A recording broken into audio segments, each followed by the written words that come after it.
ਅਨੁਸਾਰ ਆਜ਼ਾਦੀ ਦੇ ਨਾਲ ਜੀਣ ਵਾਸਤੇ ਸਤਿਗੁਰਾਂ ਨੇ ਸਾਰੀ ਮਨੁੱਖਤਾ ਦੇ ਵਾਸਤੇ ਹੀ ਇਹ ਕੁਰਬਾਨੀ ਕੀਤੀ। ਇਕੱਲਾ ਸਿੱਖਾਂ ਦੇ ਵਾਸਤੇ ਨਹੀਂ। ਕਦੇ ਜੇ ਵੀ ਜਦੋਂ ਆਪਾਂ ਇਸ ਇਤਿਹਾਸ ਨੂੰ ਬੜੀ ਬਰੀਕੀ ਨਾਲ ਪੜ੍ਹਾਂਗੇ ਨਾ, ਫਿਰ ਸਾਨੂੰ ਇਹ ਸਮਝ ਆਵੇਗੀ। ਸੋ ਸਤਿਗੁਰਾਂ ਨੇ ਮਿਹਰਾਮਦ ਕੀਤੀ। ਆਓ ਕੁਝ ਸਮੇਂ ਵਾਸਤੇ ਆਪਾਂ ਸਤਿਗੁਰੂ ਗੁਰੂ ਗੋਬਿੰਦ ਸਿੰਘ ਜੀ ਮਹਾਰਾਜ ਜੀ ਦੇ 4 ਸਾਹਿਬਜ਼ਾਦੇ, ਮਾਤਾ ਗੁਜਰ ਕੌਰ ਜੀ ਤੇ ਬੇਅੰਤ ਸਿੰਘਾਂ ਸ਼ਹੀਦਾਂ ਦੀ ਯਾਦ ਨੂੰ ਸਮਰਪਿਤ ਇਹ ਸਮਾਗਮ ਹੈ। ਗੁਰ ਇਤਿਹਾਸ ਵਿੱਚੋਂ, ਬਾਣੀ ਦੇ ਵਿੱਚੋਂ ਆਪਾਂ ਕਥਾ ਵਿਚਾਰ ਦੇ ਨਾਲ ਜੁੜੀਏ। ਵਿਚਾਰਾਂ ਪ੍ਰਾਰੰਭ ਕਰਨ ਤੋਂ ਪਹਿਲਾਂ ਕਲਗੀਧਰ ਪਿਤਾ ਸ੍ਰੀ ਗੁਰੂ ਗੋਬਿੰਦ ਸਿੰਘ ਜੀ ਮਹਾਰਾਜ ਜੀ ਦੀ ਬਖਸ਼ਿਸ਼ ਕੀਤੀ ਹੋਈ ਅੰਮ੍ਰਿਤਮਈ ਫਤਿਹ ਦੀ ਸਾਂਝ ਪਾਈਏ। ਸਾਰੇ ਬੁਲਾਓ ਫਤਿਹ। ਵਾਹਿਗੁਰੂ ਜੀ ਕਾ ਖਾਲਸਾ, ਵਾਹਿਗੁਰੂ ਜੀ ਕੀ ਫਤਿਹ। ਕਲਗੀਧਰ ਪਾਤਸ਼ਾਹ ਸ੍ਰੀ ਗੁਰੂ ਗੋਬਿੰਦ ਸਿੰਘ ਜੀ ਮਹਾਰਾਜ ਅੰਮ੍ਰਿਤ ਕੇ ਦਾਤੇ, ਸਰਬੰਸ ਦਾਨੀ, ਪੰਥ ਦੇ ਵਾਲੀ ਸਤਿਗੁਰੂ ਜੀ ਆਪਣੀ ਬਾਣੀ ਦੇ ਅੰਦਰ ਫੁਰਮਾਨ ਕਰਦੇ ਹਨ ਕਿ ਸੰਸਾਰ ਦੇ ਅੰਦਰ ਮੈਂ ਕਿਉਂ ਆਇਆ। ਮਹਾਰਾਜ ਜੀ ਨੇ ਸੰਸਾਰ ਦੇ ਅੰਦਰ ਆਉਣ ਦਾ ਕਾਰਨ ਲਿਖਿਆ। ਮਹਾਰਾਜ ਜੀ ਕਹਿੰਦੇ ਹਨ ਕਿ ਇਸ ਸੰਸਾਰ ਦੇ ਅੰਦਰ ਜਿਹੜਾ ਧਰਮ ਸੀ ਨਾ, ਉਹ ਖੜ ਗਿਆ ਸੀ। ਹੁਣ ਮਨੁੱਖ ਸੋਚੇਗਾ ਵੀ ਧਰਮ ਕਿਵੇਂ ਖੜ ਜਾਂਦਾ। ਧਰਮ ਜਿਹੜਾ ਹੁੰਦਾ ਨਾ, ਇੱਕ ਪ੍ਰਮਾਤਮਾ ਵੱਲੋਂ ਨਿਯਮ ਹੈ। ਉਹ ਨਿਯਮ ਕੀ ਹੈ ਕਿ ਜੋ ਪ੍ਰਮਾਤਮਾ ਨੇ ਨਿਯਮ ਬਣਾਇਆ, ਉਸ ਨਿਯਮ ਦੇ ਵਿੱਚ ਮਨੁੱਖ ਨੂੰ ਰਹਿਣਾ ਚਾਹੀਦਾ। ਪਰ ਜਦੋਂ ਕੋਈ ਵੀ ਮਨੁੱਖ ਉਸ ਨਿਯਮ ਨੂੰ ਛੱਡ ਕੇ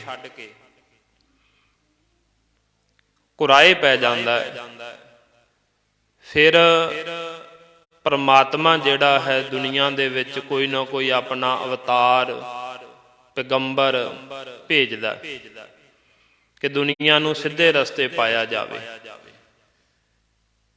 ਤੇ ਜਦੋਂ ਲੋਕ ਕੁਰਾਏ ਪੈ ਜਾਂਦੇ ਆ, ਕੁਬੱਦੇ ਹੋ ਜਾਂਦੇ ਲੋਕ, ਖੋਟੀ ਮੱਤ ਨੂੰ ਧਾਰਨ ਕਰ ਲੈਂਦੇ ਆ, ਫਿਰ ਦੁਨੀਆ ਤੇ ਪਾਪ ਵੱਧ ਜਾਂਦਾ।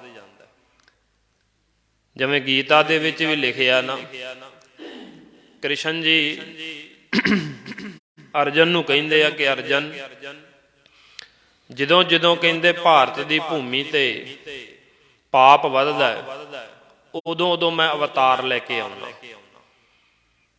ਤੇ ਗੁਰੂ ਗੋਬਿੰਦ ਸਿੰਘ ਜੀ ਮਹਾਰਾਜ ਆਪਣੀ ਰਚਨਾ ਵਿੱਚ ਲਿਖਦੇ ਆ ਕਿ ਜਦੋਂ ਜਦੋਂ ਦੁਨੀਆ ਤੇ ਅਧਰਮ ਹੁੰਦਾ, ਧਰਮ ਨਹੀਂ ਅਧਰਮ, ਮਹਾਰਾਜ ਕਹਿੰਦੇ ਉਦੋਂ ਉਦੋਂ ਪਰਮਾਤਮਾ ਜਿਹੜਾ ਹੈ ਨਾ, ਆਪਣੇ ਕਿਸੇ ਰਹਿਬਰ ਨੂੰ, ਆਪਣੇ ਕਿਸੇ ਅਵਤਾਰ ਨੂੰ ਭੇਜਦਾ ਦੁਨੀਆ ਦੇ ਉੱਤੇ। ਤੇ ਕਲਗੀਧਰ ਪਿਤਾ ਜੀ ਕਹਿੰਦੇ ਮੈਂ ਕਾਹਦੇ ਵਾਸਤੇ ਆਇਆ। ਜਾਹੀ ਕਾਜ ਧਰਾ ਹਮ ਜਨਮੰ, ਸਮਝ ਲਿਹੁ ਸਾਧੂ ਸਭ ਮਨ ਮੰਗ, ਧਰਮ ਚਲਾਵਨ ਸੰਤ ਉਬਾਰਨ, ਦੁਸ਼ਟ ਸਬਨ ਕੋ ਮੂਲ ਉਪਾਰਨ। ਮਹਾਰਾਜ ਕਹਿੰਦੇ ਜਿੰਨੇ ਵੀ ਸਾਧੂ ਮਹਾਤਮਾ ਨੇ, ਚੰਗੇ ਪੁਰਸ਼ ਨੇ, ਭਲੇ ਲੋਕ ਨੇ, ਸਾਧੂ ਦਾ ਅਰਥ ਹੁੰਦਾ ਭਲਾ ਲੋਕ, ਵੀ ਜਿਹੜੇ ਚੰਗੇ ਲੋਕ ਨੇ, ਉਹ ਸਾਰੇ ਆਪਣੇ ਮਨ ਵਿੱਚ ਇਹ ਗੱਲ ਸਮਝ ਲੈਣ ਕਿ ਮੈਂ ਦੁਨੀਆ ਵਿੱਚ ਧਰਮ ਨੂੰ ਚਲਾਉਣ ਵਾਸਤੇ ਆਇਆ। ਸੰਤ ਉਬਾਰਨ, ਜਿਹੜੇ ਪ੍ਰਮਾਤਮਾ ਦੀ ਬੰਦਗੀ ਕਰਨ ਵਾਲੇ, ਪ੍ਰਮਾਤਮਾ ਦੇ ਭੈ ਵਿੱਚ ਰਹਿਣ ਵਾਲੇ, ਪ੍ਰਮਾਤਮਾ ਨੂੰ ਮੰਨਣ ਵਾਲੇ, ਉਹਨਾਂ ਦਾ ਉਧਾਰ ਕਰਨ ਵਾਸਤੇ। ਦੁਸ਼ਟ ਸਬਨ ਕੋ ਮੂਲ ਉਪਾਰਨ, ਜਿੰਨੇ ਦੁਸ਼ਟ ਨੇ, ਕਿਸੇ ਵੀ ਧਰਮ ਵਿੱਚ ਦੁਸ਼ਟ ਹੋ ਸਕਦਾ। ਦੁਸ਼ਟ ਦਾ ਅਰਥ ਹੁੰਦਾ ਪਾਪੀ, ਵੀ ਜਿੰਨੇ ਵੀ ਪਾਪੀ ਲੋਕ ਨੇ, ਮੈਂ ਉਹਨਾਂ ਦੀਆਂ ਜੜ੍ਹਾਂ ਪੱਟਣ ਵਾਸਤੇ ਸੰਸਾਰ ਵਿੱਚ ਆਇਆ। ਇੱਥੇ ਮਹਾਰਾਜ ਨੇ ਕਿਸੇ ਧਰਮ ਦਾ ਜ਼ਿਕਰ ਨਹੀਂ ਕੀਤਾ। ਹੁਣ ਪਾਪੀ ਤਾਂ ਕਿਸੇ ਵੀ ਧਰਮ ਵਿੱਚ ਹੋ ਸਕਦਾ। ਤੇ ਜੇ ਗੁਰੂ ਨਾਨਕ ਸਾਹਿਬ ਜੀ ਮਹਾਰਾਜ ਸੱਚੇ ਪਾਤਸ਼ਾਹ ਜੀ ਨੂੰ ਪੁੱਛੀਏ, ਮਹਾਰਾਜ ਜੀ ਕਿ ਤੁਸੀਂ ਆਪਣੀ ਬਾਣੀ ਦੇ ਵਿੱਚ ਵੀ ਜ਼ਿਕਰ ਕੀਤਾ, ਮਹਾਰਾਜ ਜੀ ਨੇ ਵੀ ਜ਼ਿਕਰ ਕੀਤਾ ਨਾ ਆਪਣੀ ਬਾਣੀ ਅੰਦਰ, ਕਿ ਧਰਮ ਸੀ ਨਾ ਖੰਭ ਲਾ ਕੇ ਉੱਡ ਗਿਆ। ਖੰਭ ਲਾ ਕੇ ਕਿਉਂ ਉੱਡ ਗਿਆ ਸੀ ਧਰਮ? ਕੀ ਹੋਇਆ ਸੀ? ਮਹਾਰਾਜ ਕਹਿੰਦੇ ਕਲ ਕਾਤੀ ਰਾਜੇ ਕਸਾਈ, ਧਰਮ ਪੰਖ ਕਰ ਉਡਰਿਆ, ਕੂੜ ਅਮਾਵਸ ਸੱਚ ਚੰਦਰਮਾ, ਦੀਸੈ ਨਾਹੀ ਕਹਿ ਚੜਿਆ। ਕਿ ਕਲ ਕਾਤੀ ਰਾਜੇ ਕਸਾਈ, ਵੀ ਇਹ ਜਿਹੜੀ ਕਲਯੁਗ ਦਾ ਸਮਾਂ ਸੀ ਨਾ, ਇੱਥੇ ਜਿਹੜੇ ਰਾਜੇ ਸੀ ਉਹ ਕਸਾਈ ਬਣ ਗਏ ਸੀ। ਹੁਣ ਧਰਮ ਦੀਆਂ ਰਾਜਧਾਨੀਆਂ ਮੰਨੀਆਂ ਗਈਆਂ, ਉਹਨਾਂ ਵਿੱਚ ਇੱਕ ਰਾਜਾ ਵੀ ਧਰਮ ਦੀ ਰਾਜਧਾਨੀ ਮੰਨਿਆ ਗਿਆ, ਵੀ ਜੇ ਰਾਜਾ ਧਰਮੀ ਹੋਵੇਗਾ ਤੇ ਲੋਕ ਧਰਮੀ ਹੋਣਗੇ, ਜੇ ਰਾਜਾ ਕੁਕਰਮੀ ਹੈ ਤੇ ਲੋਕ ਵੀ ਕੁਕਰਮ ਕਰਨਗੇ। ਜਿਹੋ ਜਿਹਾ ਰਾਜਾ ਉਹੋ ਜਿਹੀ ਪ੍ਰਜਾ ਹੁੰਦੀ ਹੈ। ਰਾਜਿਆਂ ਦੇ ਕਰਕੇ ਵੀ ਦੁਨੀਆ 'ਚ ਧਰਮ ਵੱਧਦਾ। ਹੁਣ ਤਾਂ ਹੀ ਦੇਖਿਓ, ਜਦੋਂ ਆਪਾਂ ਸ਼ੇਰੇ ਪੰਜਾਬ ਮਹਾਰਾਜਾ ਰਣਜੀਤ ਸਿੰਘ ਦੀ ਗੱਲ ਕਰਦੇ ਹਾਂ, ਉਹਦੇ ਰਾਜ ਦੇ ਵਿੱਚ ਦੇਖਿਓ ਕਿੰਨਾ ਧਰਮ ਵਧਿਆ ਸੀ। ਜਿੰਨਾ ਸਿੱਖ ਧਰਮ ਪ੍ਰਫੁੱਲਤ ਮਹਾਰਾਜਾ ਰਣਜੀਤ ਸਿੰਘ ਦੇ ਰਾਜ ਵਿੱਚ ਹੋਇਆ, ਉਸ ਤੋਂ ਉਹਦੇ ਰਾਜ ਦਾ ਸੂਰਜ ਛਿਪਣ ਤੋਂ ਬਾਅਦ ਥੱਲੇ ਨੂੰ ਹੀ ਗਿਆ, ਧਰਮ ਵਧਿਆ ਨਹੀਂ। ਫਿਰ ਰਾਜੇ ਜਿਹੜੇ ਨੇ ਧਰਮੀ ਹੋਣੇ ਚਾਹੀਦੇ। ਮਹਾਰਾਜ ਕਹਿੰਦੇ ਪਰ ਕੀ ਹੋਇਆ, ਧਰਮ ਕਿਉਂ ਖੜ ਗਿਆ? ਕਲਗੀਧਰ ਪਾਤਸ਼ਾਹ ਕਹਿੰਦੇ ਮੈਂ ਆਇਆ ਧਰਮ ਚਲਾਉਣ ਵਾਸਤੇ, ਵੀ ਧਰਮ ਚਲਾਵਣ, ਨਵਾਂ ਧਰਮ ਨਹੀਂ। ਮਹਾਰਾਜ ਕਹਿੰਦੇ ਕੋਈ ਪ੍ਰਮਾਤਮਾ ਦਾ ਜਿਹੜਾ ਧਰਮ ਸੀ ਅਸਲ 'ਚ, ਵੀ ਪ੍ਰਮਾਤਮਾ ਦੇ ਧਰਮ ਨੂੰ ਛੱਡ ਕੇ ਲੋਕ ਕੀ ਹੋ ਗਏ? ਵਾਹਿਗੁਰੂ ਨੇ ਕਿਹਾ ਕਲਗੀਧਰ ਪਿਤਾ ਨੂੰ ਕਿ ਤੁਸੀਂ ਜਾਓ ਸੰਸਾਰ ਵਿੱਚ, ਕੁਬੁੱਧ ਕਰਨ ਤੇ ਲੋਕ ਹਟਾਏ, ਜਹਾਂ ਤਹਾਂ ਤੁਮ ਧਰਮ ਚਲਾਏ, ਕੁਬੁੱਧ ਕਰਨ ਤੇ ਲੋਕ ਹਟਾਏ। ਵੀ ਜਿੱਥੇ ਜਿੱਥੇ ਜਾ ਕੇ ਤੁਸੀਂ ਧਰਮ ਚਲਾਓ ਤੇ ਜਿਹੜੇ ਕੁਬੁੱਧੇ ਲੋਕ ਨੇ, ਖੋਟੀ ਮੱਤ ਵਾਲੇ ਲੋਕ ਨੇ, ਉਹਨਾਂ ਨੂੰ ਹਟਾਉਣਾ ਜਾ ਕੇ ਤੁਸੀਂ। ਹੁਣ ਮਹਾਰਾਜ ਜੀ ਨੇ ਆਏ ਸੰਸਾਰ ਵਿੱਚ, ਕਈ ਕਹਿੰਦੇ ਜੀ ਸਿੱਖ ਧਰਮ ਜਿਹੜਾ 500 ਸਾਲ ਹੀ ਹੋਇਆ। 500 ਸਾਲ ਨਹੀਂ, ਗੁਰੂ ਗ੍ਰੰਥ ਸਾਹਿਬ ਜੀ ਮਹਾਰਾਜ ਦਾ ਨਾਂ ਪਤਾ ਕੀ ਹੈ? ਮਹਾਰਾਜ ਦੇ ਸਰੂਪ ਨੂੰ ਕਦੇ ਧਿਆਨ ਨਾਲ ਦੇਖਿਓ, ਮੂਹਰੇ ਸ਼ੁਰੂ ਤੇ ਨਾਂ ਲਿਖਿਆ ਹੁੰਦਾ ਆਦ ਸ੍ਰੀ ਗੁਰੂ ਗ੍ਰੰਥ ਸਾਹਿਬ ਜੀ। ਆਦ, ਆਦ ਦਾ ਮਤਲਬ ਜਦੋਂ ਤੋਂ ਸ੍ਰਿਸ਼ਟੀ ਬਣੀ ਉਦੋਂ ਤੋਂ ਗੁਰੂ ਹੈ ਗੁਰੂ ਗ੍ਰੰਥ ਸਾਹਿਬ ਜੀ। ਸਿੱਖ ਧਰਮ ਸਭ ਤੋਂ ਪਹਿਲਾ ਧਰਮ ਹੈ ਦੁਨੀਆ ਦਾ। ਪਰਮਾਤਮਾ ਨੇ ਸਿੱਖ ਹੀ ਪੈਦਾ ਕੀਤੇ ਆ, ਬਸ ਉਹ ਧਰਮ ਖੜ ਚੁੱਕਾ ਸੀ, ਉਹਦੇ 'ਚ ਖੜੋਤ ਆ ਗਈ ਸੀ। ਕਿਸੇ ਨੇ ਕੇਸ ਕਤਲ ਕਰ ਲਏ, ਕਿਸੇ ਨੇ ਆਪਣੀਆਂ ਮਰਿਆਦਾਵਾਂ ਬਣਾ ਦਿੱਤੀਆਂ। ਪਰਮਾਤਮਾ ਨੇ ਤਾਂ ਸਾਰਿਆਂ ਦੇ ਕੇਸ ਪੈਦਾ ਕੀਤੇ ਆ ਨਾ, ਭਾਵੇਂ ਕੋਈ ਹਿੰਦੂ ਹੈ, ਭਾਵੇਂ ਕੋਈ ਮੁਸਲਮਾਨ ਹੈ, ਕਿਸੇ ਵੀ ਧਰਮ ਦਾ ਬੱਚਾ ਲੈ ਲਓ ਤੁਸੀਂ, ਉਹਦੇ ਧਰਮ ਦੇ ਅਨੁਸਾਰ ਉਹਦੀ ਰੀਤੀ ਨਾ ਕਰੋ।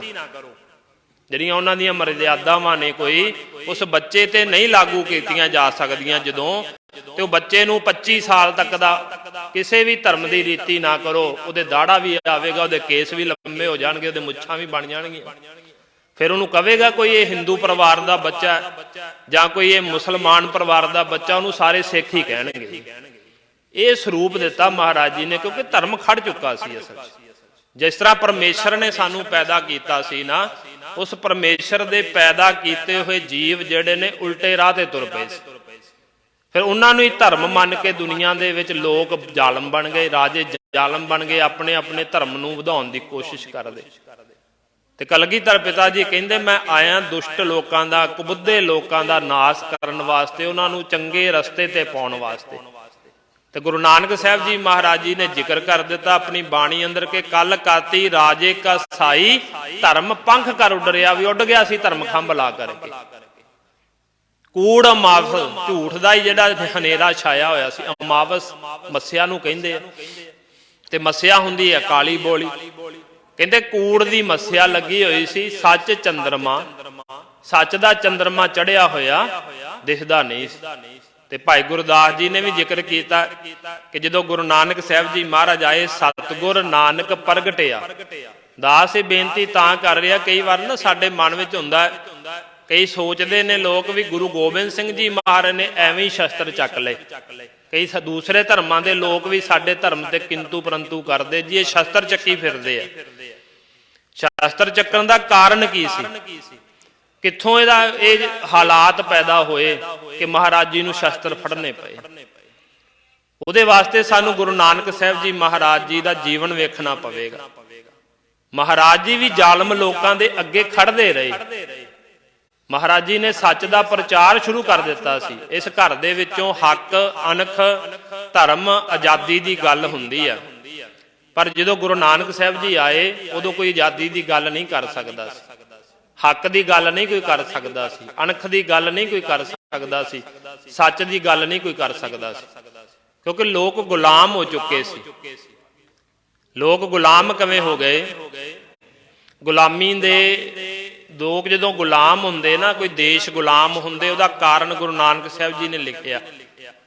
ਗੁਰੂ ਨਾਨਕ ਸਾਹਿਬ ਜੀ ਕਹਿੰਦੇ ਨੇ, ਖੱਤਰੀਆ ਤਾਂ ਧਰਮ ਛੋੜਿਆ, ਮਲੇਸ਼ ਭਾਖਿਆ ਗਹੀ।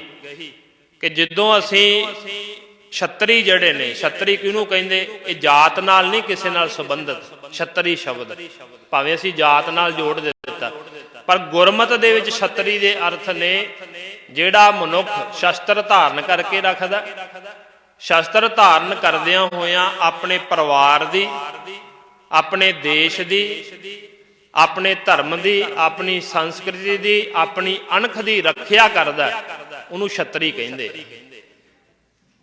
ਛਤਰੀ ਕਿਹਨੂੰ ਕਹਿੰਦੇ? ਕਿਸੇ ਜਾਤ ਨਾਲ ਨਹੀਂ ਹੈ ਛਤਰੀ ਸ਼ਬਦ। ਛਤਰੀ ਉਹਨੂੰ ਕਹਿੰਦੇ ਆ ਜਿਹੜਾ ਸ਼ਸਤਰਾਂ ਨੂੰ ਧਾਰਨ ਕਰਦਾ, ਤੇ ਸ਼ਸਤਰਾਂ ਨੂੰ ਧਾਰਨ ਕਰਕੇ ਆਪਣੇ ਦੇਸ਼ ਦੀ, ਧਰਮ ਦੀ, ਸੰਸਕ੍ਰਿਤੀ ਦੀ, ਹੱਕ ਦੀ, ਸੱਚ ਦੀ, ਅਣਖ ਦੀ, ਆਜ਼ਾਦੀ ਦੀ ਰੱਖਿਆ ਕਰਦਾ, ਉਹਨੂੰ ਛਤਰੀ ਕਹਿੰਦੇ ਆ। ਪਰ ਮਹਾਰਾਜ ਕਹਿੰਦੇ ਖੱਤਰੀਆ ਤਾਂ ਧਰਮ ਛੋੜਿਆ, ਮਲੇਸ਼ ਭਾਖਿਆ ਗਈ। ਪਹਿਲਾਂ ਤਾਂ ਧਰਮ ਛੱਡ ਦਿੱਤਾ, ਆਪਣਾ ਦੇਸ਼ ਗੁਲਾਮ ਹੋ ਗਿਆ। ਜਦੋਂ ਸਾਰਿਆਂ ਨੇ ਸ਼ਸਤਰ ਛੱਡ ਦਿੱਤੇ, ਦੁਸ਼ਮਣ ਚੜ੍ਹ ਕੇ ਆ ਜਾਵੇ, ਅਸੀਂ ਆਪਣੇ ਘਰਾਂ ਚੋਂ ਸ਼ਸਤਰ ਕੱਢ ਦਈਏ, ਕੋਈ ਸਾਡੇ ਤੇ ਚੜ੍ਹ ਕੇ ਆ ਜਾਵੇ, ਅਸੀਂ ਉਹਦੇ ਗੁਲਾਮ ਹੀ ਬਣ ਜਾਵਾਂਗੇ ਨਾ।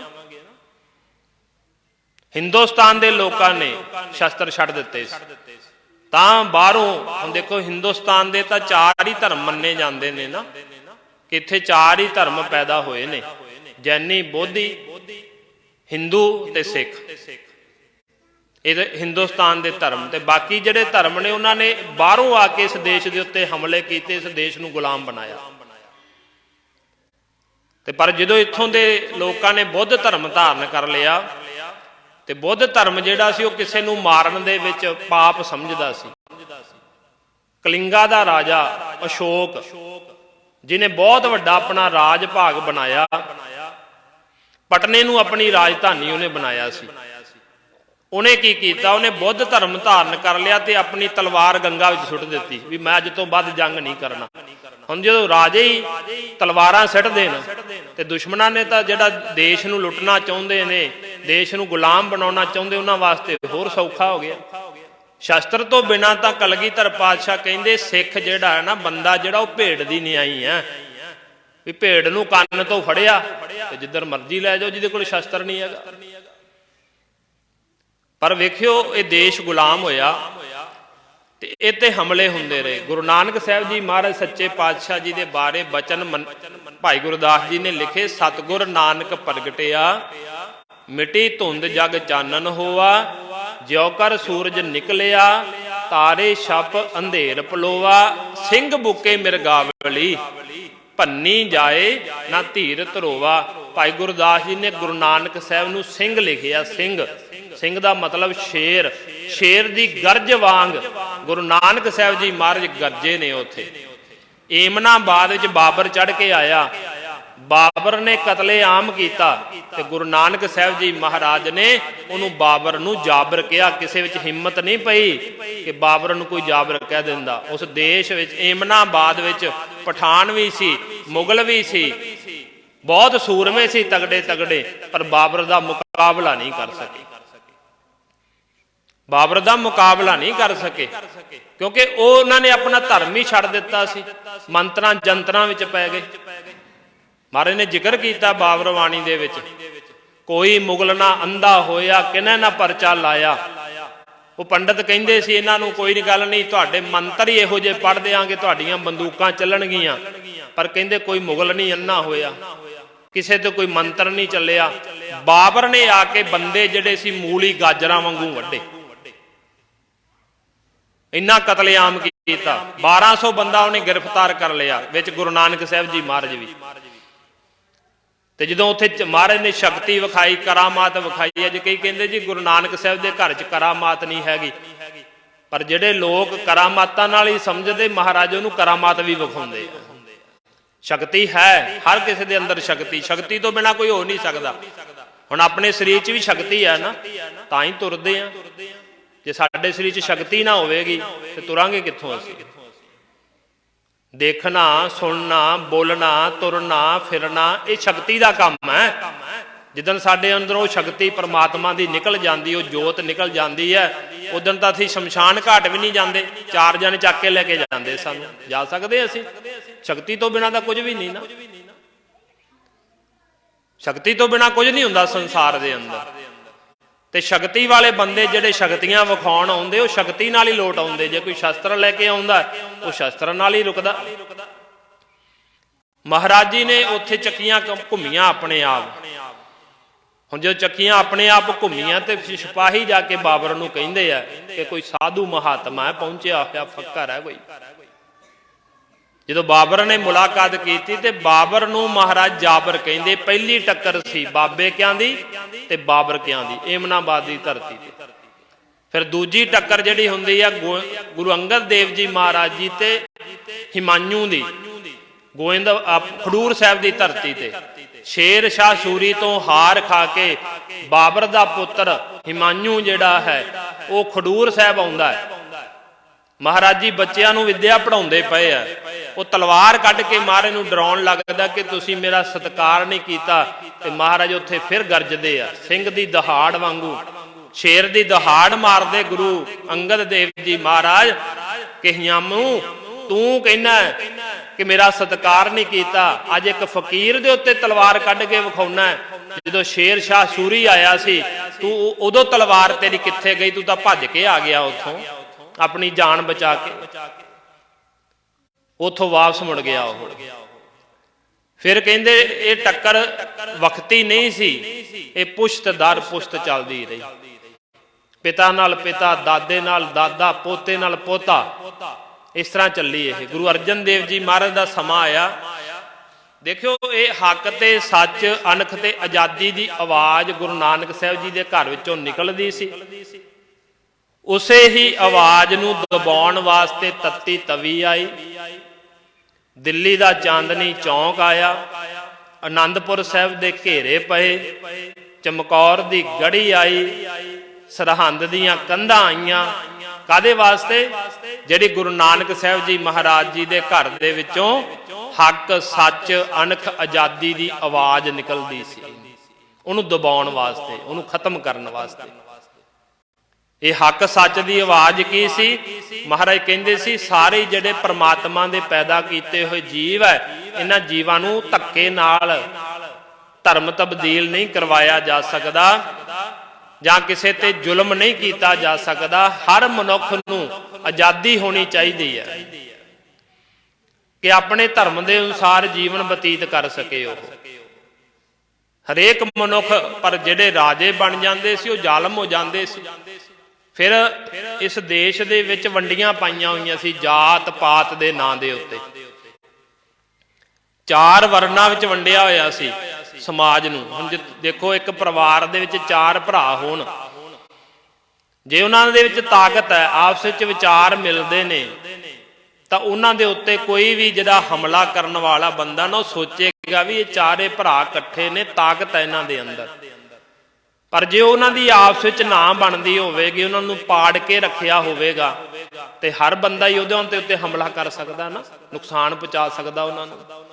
ਇਸ ਤਰ੍ਹਾਂ ਹੀ ਇੱਥੋਂ ਦੇ ਜਿਹੜੇ ਸਰਮਾਏਦਾਰ ਲੋਕ ਸੀ ਨਾ, ਉਹਨਾਂ ਨੇ ਕੀ ਕੀਤਾ? ਇਸ ਦੇਸ਼ ਵਿੱਚ ਮਨੁੱਖ ਦੇ ਨਾਲ ਨਫ਼ਰਤ ਕਰਦਾ ਸੀ, ਮਨੁੱਖ ਦੇ ਨਾਲ ਨਫ਼ਰਤ ਕਰਦਾ ਸੀ।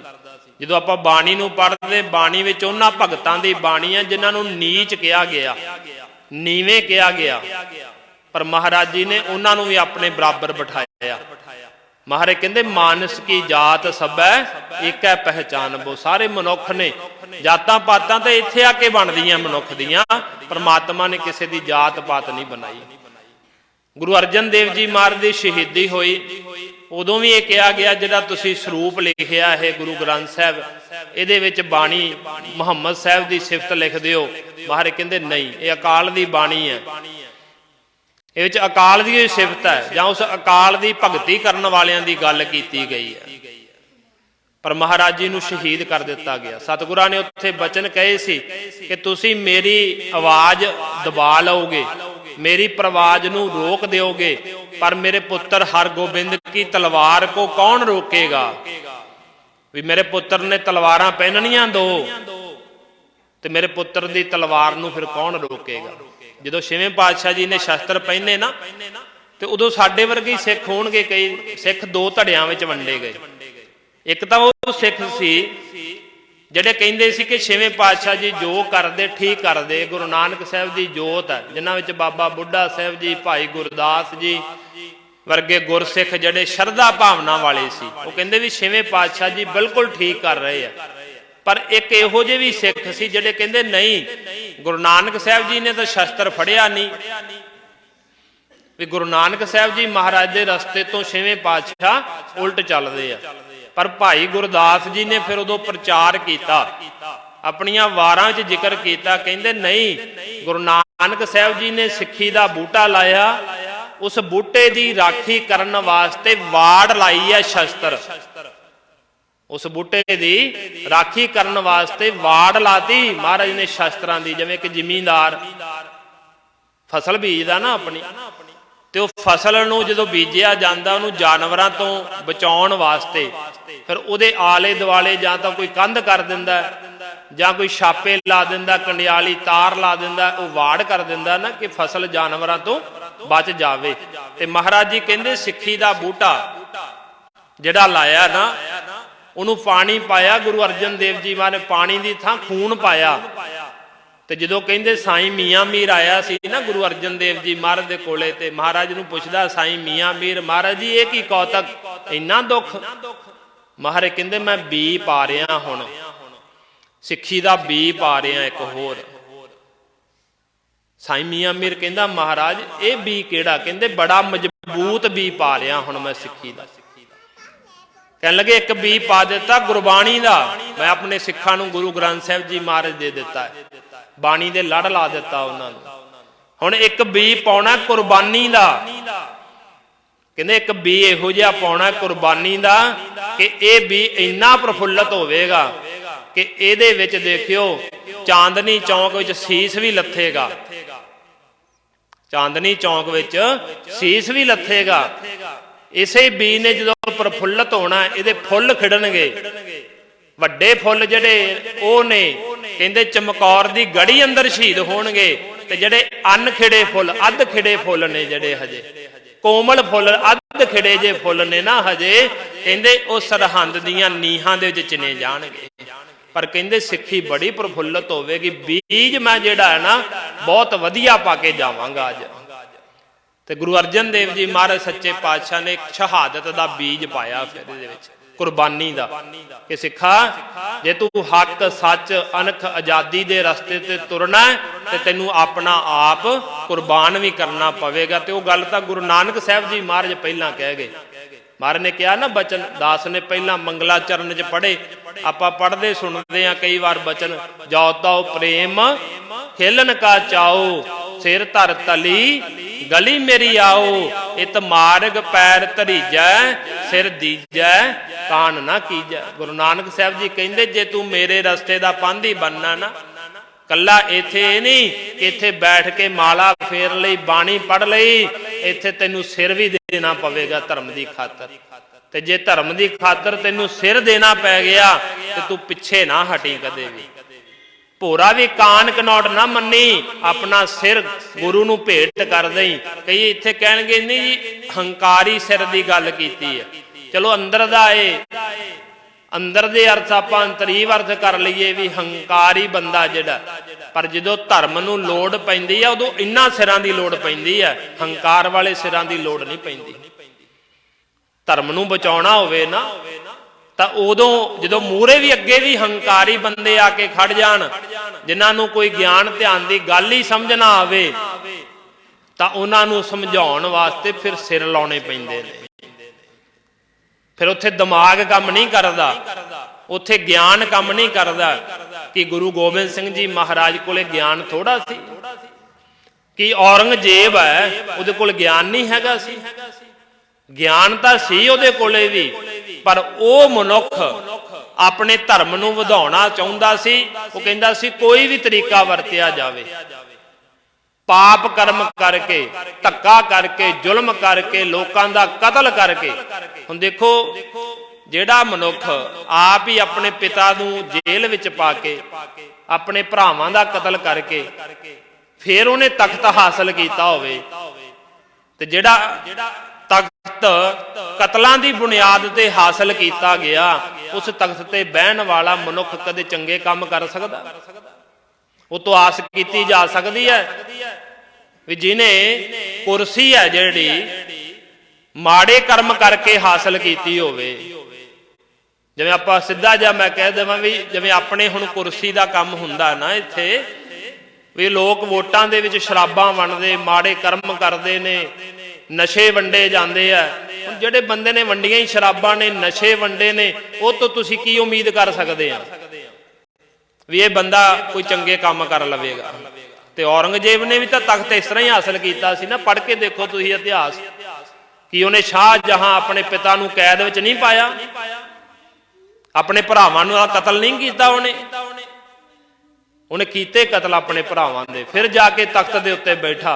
ते उह तों की आस की जा सकती सी कि ये लोकां दी भलाई कर देवेगा किसी दी? भावें उहदे धर्म दे ही लोग आ जांदे, उन्हां दी किते ओह भलाई कर सकदा सी? सरमद वर्गे फकीर उन्हें दिल्ली विच कतल कर दिते, फकीरां नूं उहदा भी कतल कर दिता उस बंदे। इस करके आस नहीं की जा सकती। ते इहो जे बंदे दे मूहरे जाके ज्ञान दीयां गल्लां करनियां, उन्होंने ज्ञान ध्यान के ते समझ आवेगा? गुरु तेग बहादुर जी महाराज गए, उन्होंने समझाउण ही गए सी ना। महाराज ने उन्होंने समझाया कि भाई तू ये गलत करदा पिया, पर उन्हें तो समझिया ही नहीं। उन्हें गुरु तेग बहादुर जी महाराज जी नूं शहीद कर दिता। उन्होंने ज्ञान ध्यान नहीं समझाया कोई। जिहड़े हंकारी लोग हुंदे आ वो किसी की गल नहीं समझते। फिर ते इहो जिहे हंकारियां नूं मारन समझाउण वास्ते फिर डांग सोटा ही चाहिदा हुंदा है। भाई गुरदास जी का मैं जिक्र कर रहा सी, भाई गुरदास जो 6वें पातशाह जी ने शस्त्र पहन लए ना, ते सिख कई उल्ट हो गए महाराज दे। फिर भाई गुरदास जी ने उत्थे वाड़ की उदाहरण दी, वाड़ की उदाहरण दी। ते 5वें पातशाह जी ने आप अपने पुत्र नूं ये गल कही सी कि पुत्र ये जिहड़े लोग ने ना ये सौ गए ने, जालम लोग जिहड़े ने ना इन्हां दा अंदर मर गया, जमीर मर गई इन्हां लोकां दी, इन्हां दी बुद्धि जिहड़ी आ वो राक्षस बुद्धि हो गई है। मैं इन्हां नूं जगाउण चलिया, पशु बुद्धि बन गई इन्हां दी, मैं इन्हां नूं जगाउण चलिया। जे तां मेरी गल मन के जाग गए तो ठीक है, मैं अपना शरीर भी ला देवांगा जे जाग गए। पर महाराज कहंदे जे ना जागे ना, सतगुरां ने उत्थे बचन कहे, महाराज कहंदे जे ये लोग ना जागे तो तू पता की करना है? कहंदे जिवें एक मारन खुंडा पशु हुंदा, सिंगां वाला पशु ते मारदा होवे, ते उस पशु अगे हथ जोड़ने महाराज कहंदे कोई सियाणप नहीं हुंदी। आपां देखदे आ ना भी कोई इत्थे पशु तुरिया फिरदा वो मारदा होवे ते ओह आपां उहदे अगे हथ जोड़ांगे भी भाई सानू ना मार, भी हथ जोड़न नाल की वो सानू नहीं मारेगा? सिंगां वाला पशु जिहड़ा मारदा होवे, मारन खुंडा होवे।